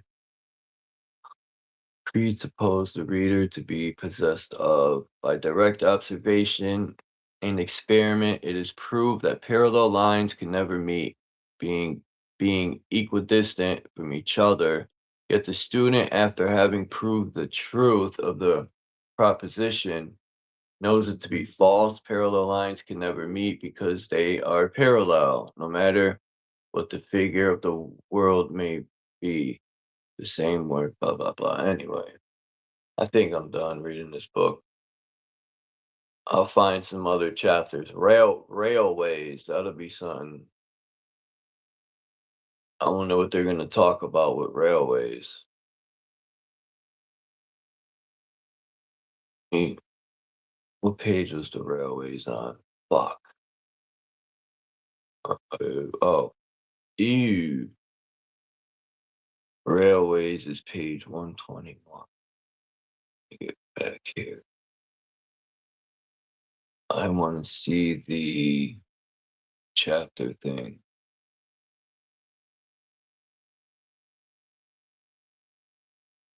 Aha. Railways. Rivers, ridicule, the sun distance, sun diameter, the stars. Surveying, that's what I wanted to read. Surveying. The tides. I'm going to see what they got to say about that. I'll do that tomorrow. Glory of God. We'll do that tomorrow. Our earth is motionless. Yup, we're going to have to look into that. Evolution and that's whack. Damn, did I read about fluids? I don't know. Curvature, I did that. Anyway.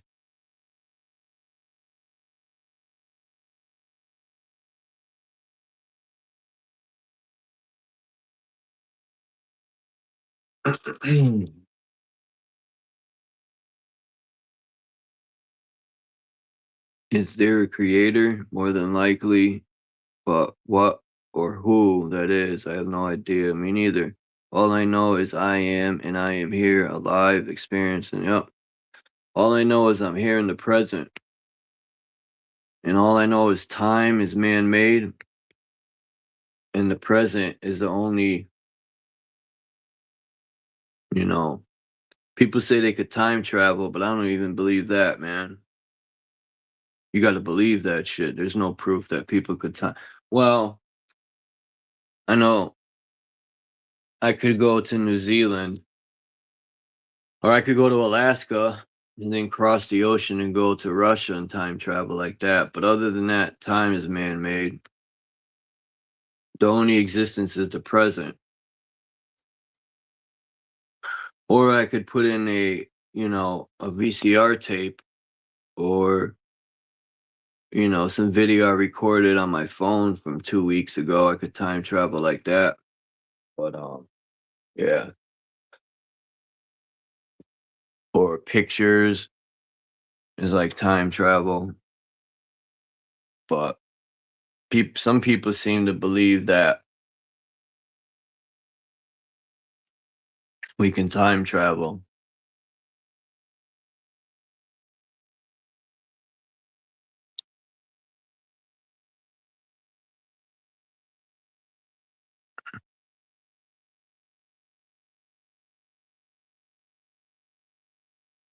Yeah, these old books are dope.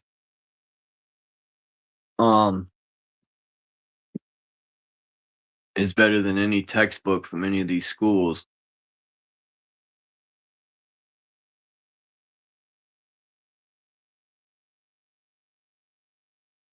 Didn't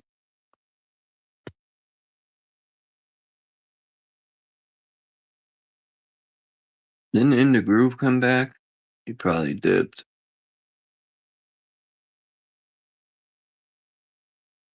He's probably working on his music. I heard fucking Limp Bizkit's new album. I was shocked. It's pretty good. I didn't think it would be that good.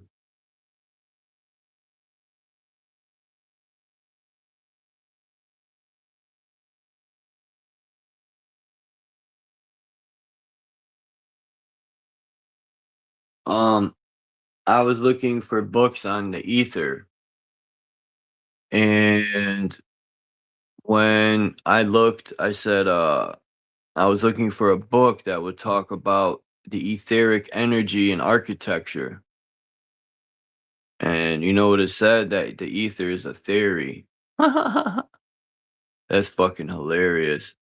First, they strip the fifth element, which is ether, and then they tell people it's a theory because they don't want people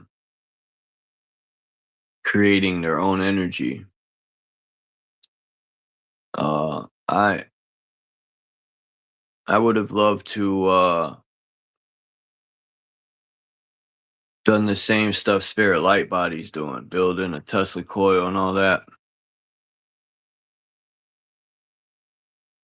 I want to create my own energy. Fuck the electric company.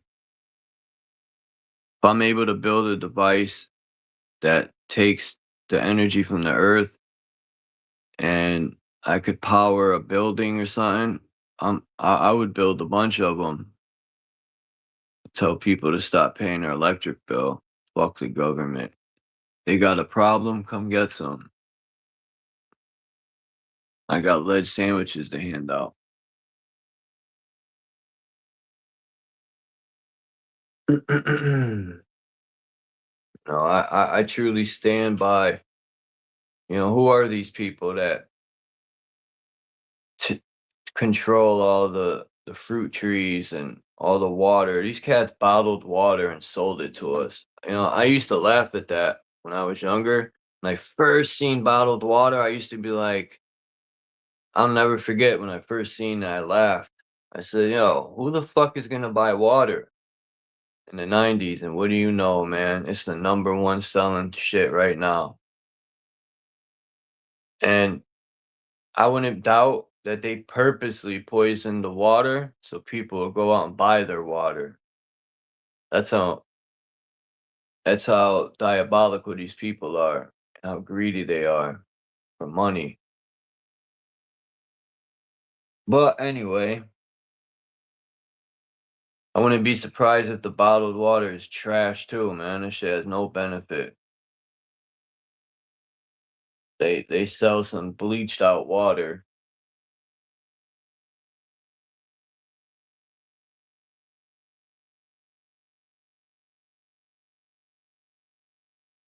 Mm, mm, mm, mm, mm, mm, mm. The ether was the fifth element until Rothschild and them took that shit out. Um, and then just like they changed the word parasite to disease. Shit. I gotta share this video. Um, Let me play this video before I jump out of here.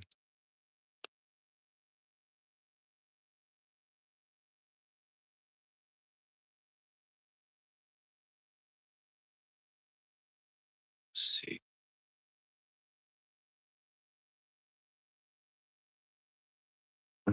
Mm, mm, mm.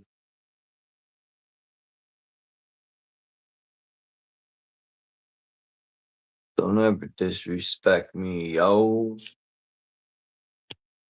Disrespecting.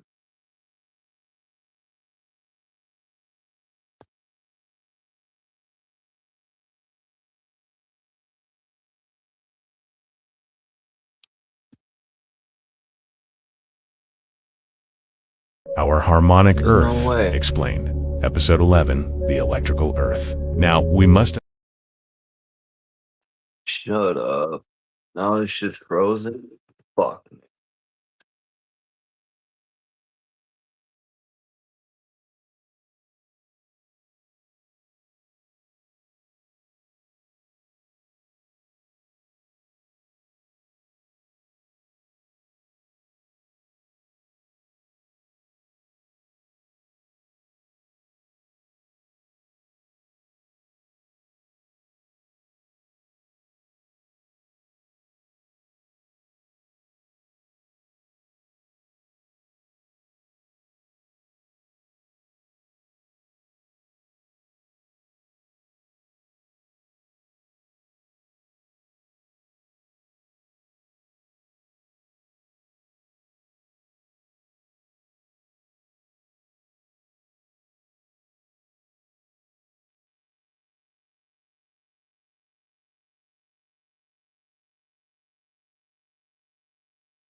Two. Why is there two videos?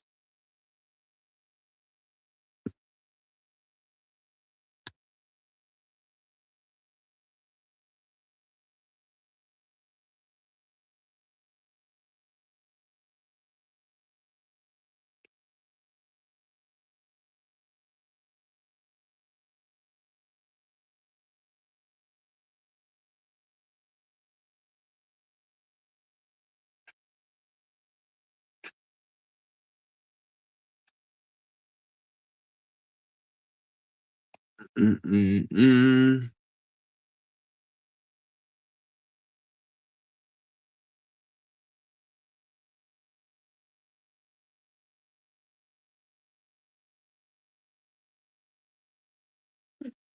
Yeah, that's the real calendar. Um, turtles show that on their back, which is pretty cool.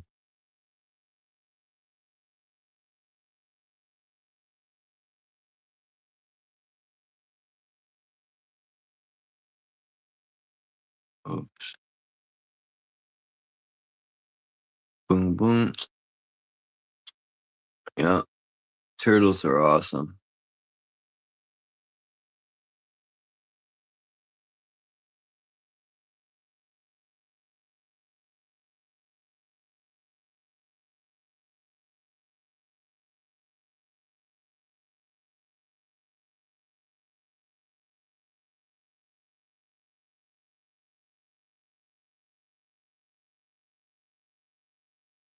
Anyway, I'm gonna jump off here. They took the soul away.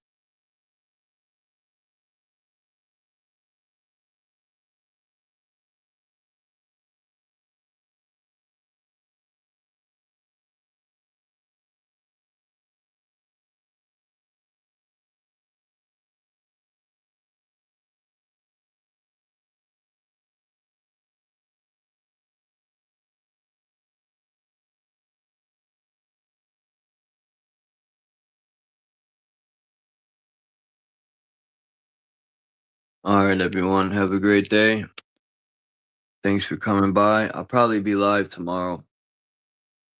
I'll try to do something different.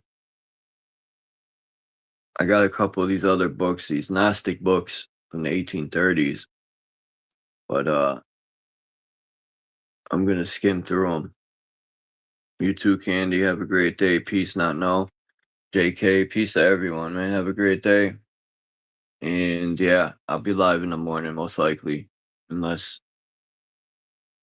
it's my time. But anyway, I'm out. All right, I will. Peace, Joseph Deluxe.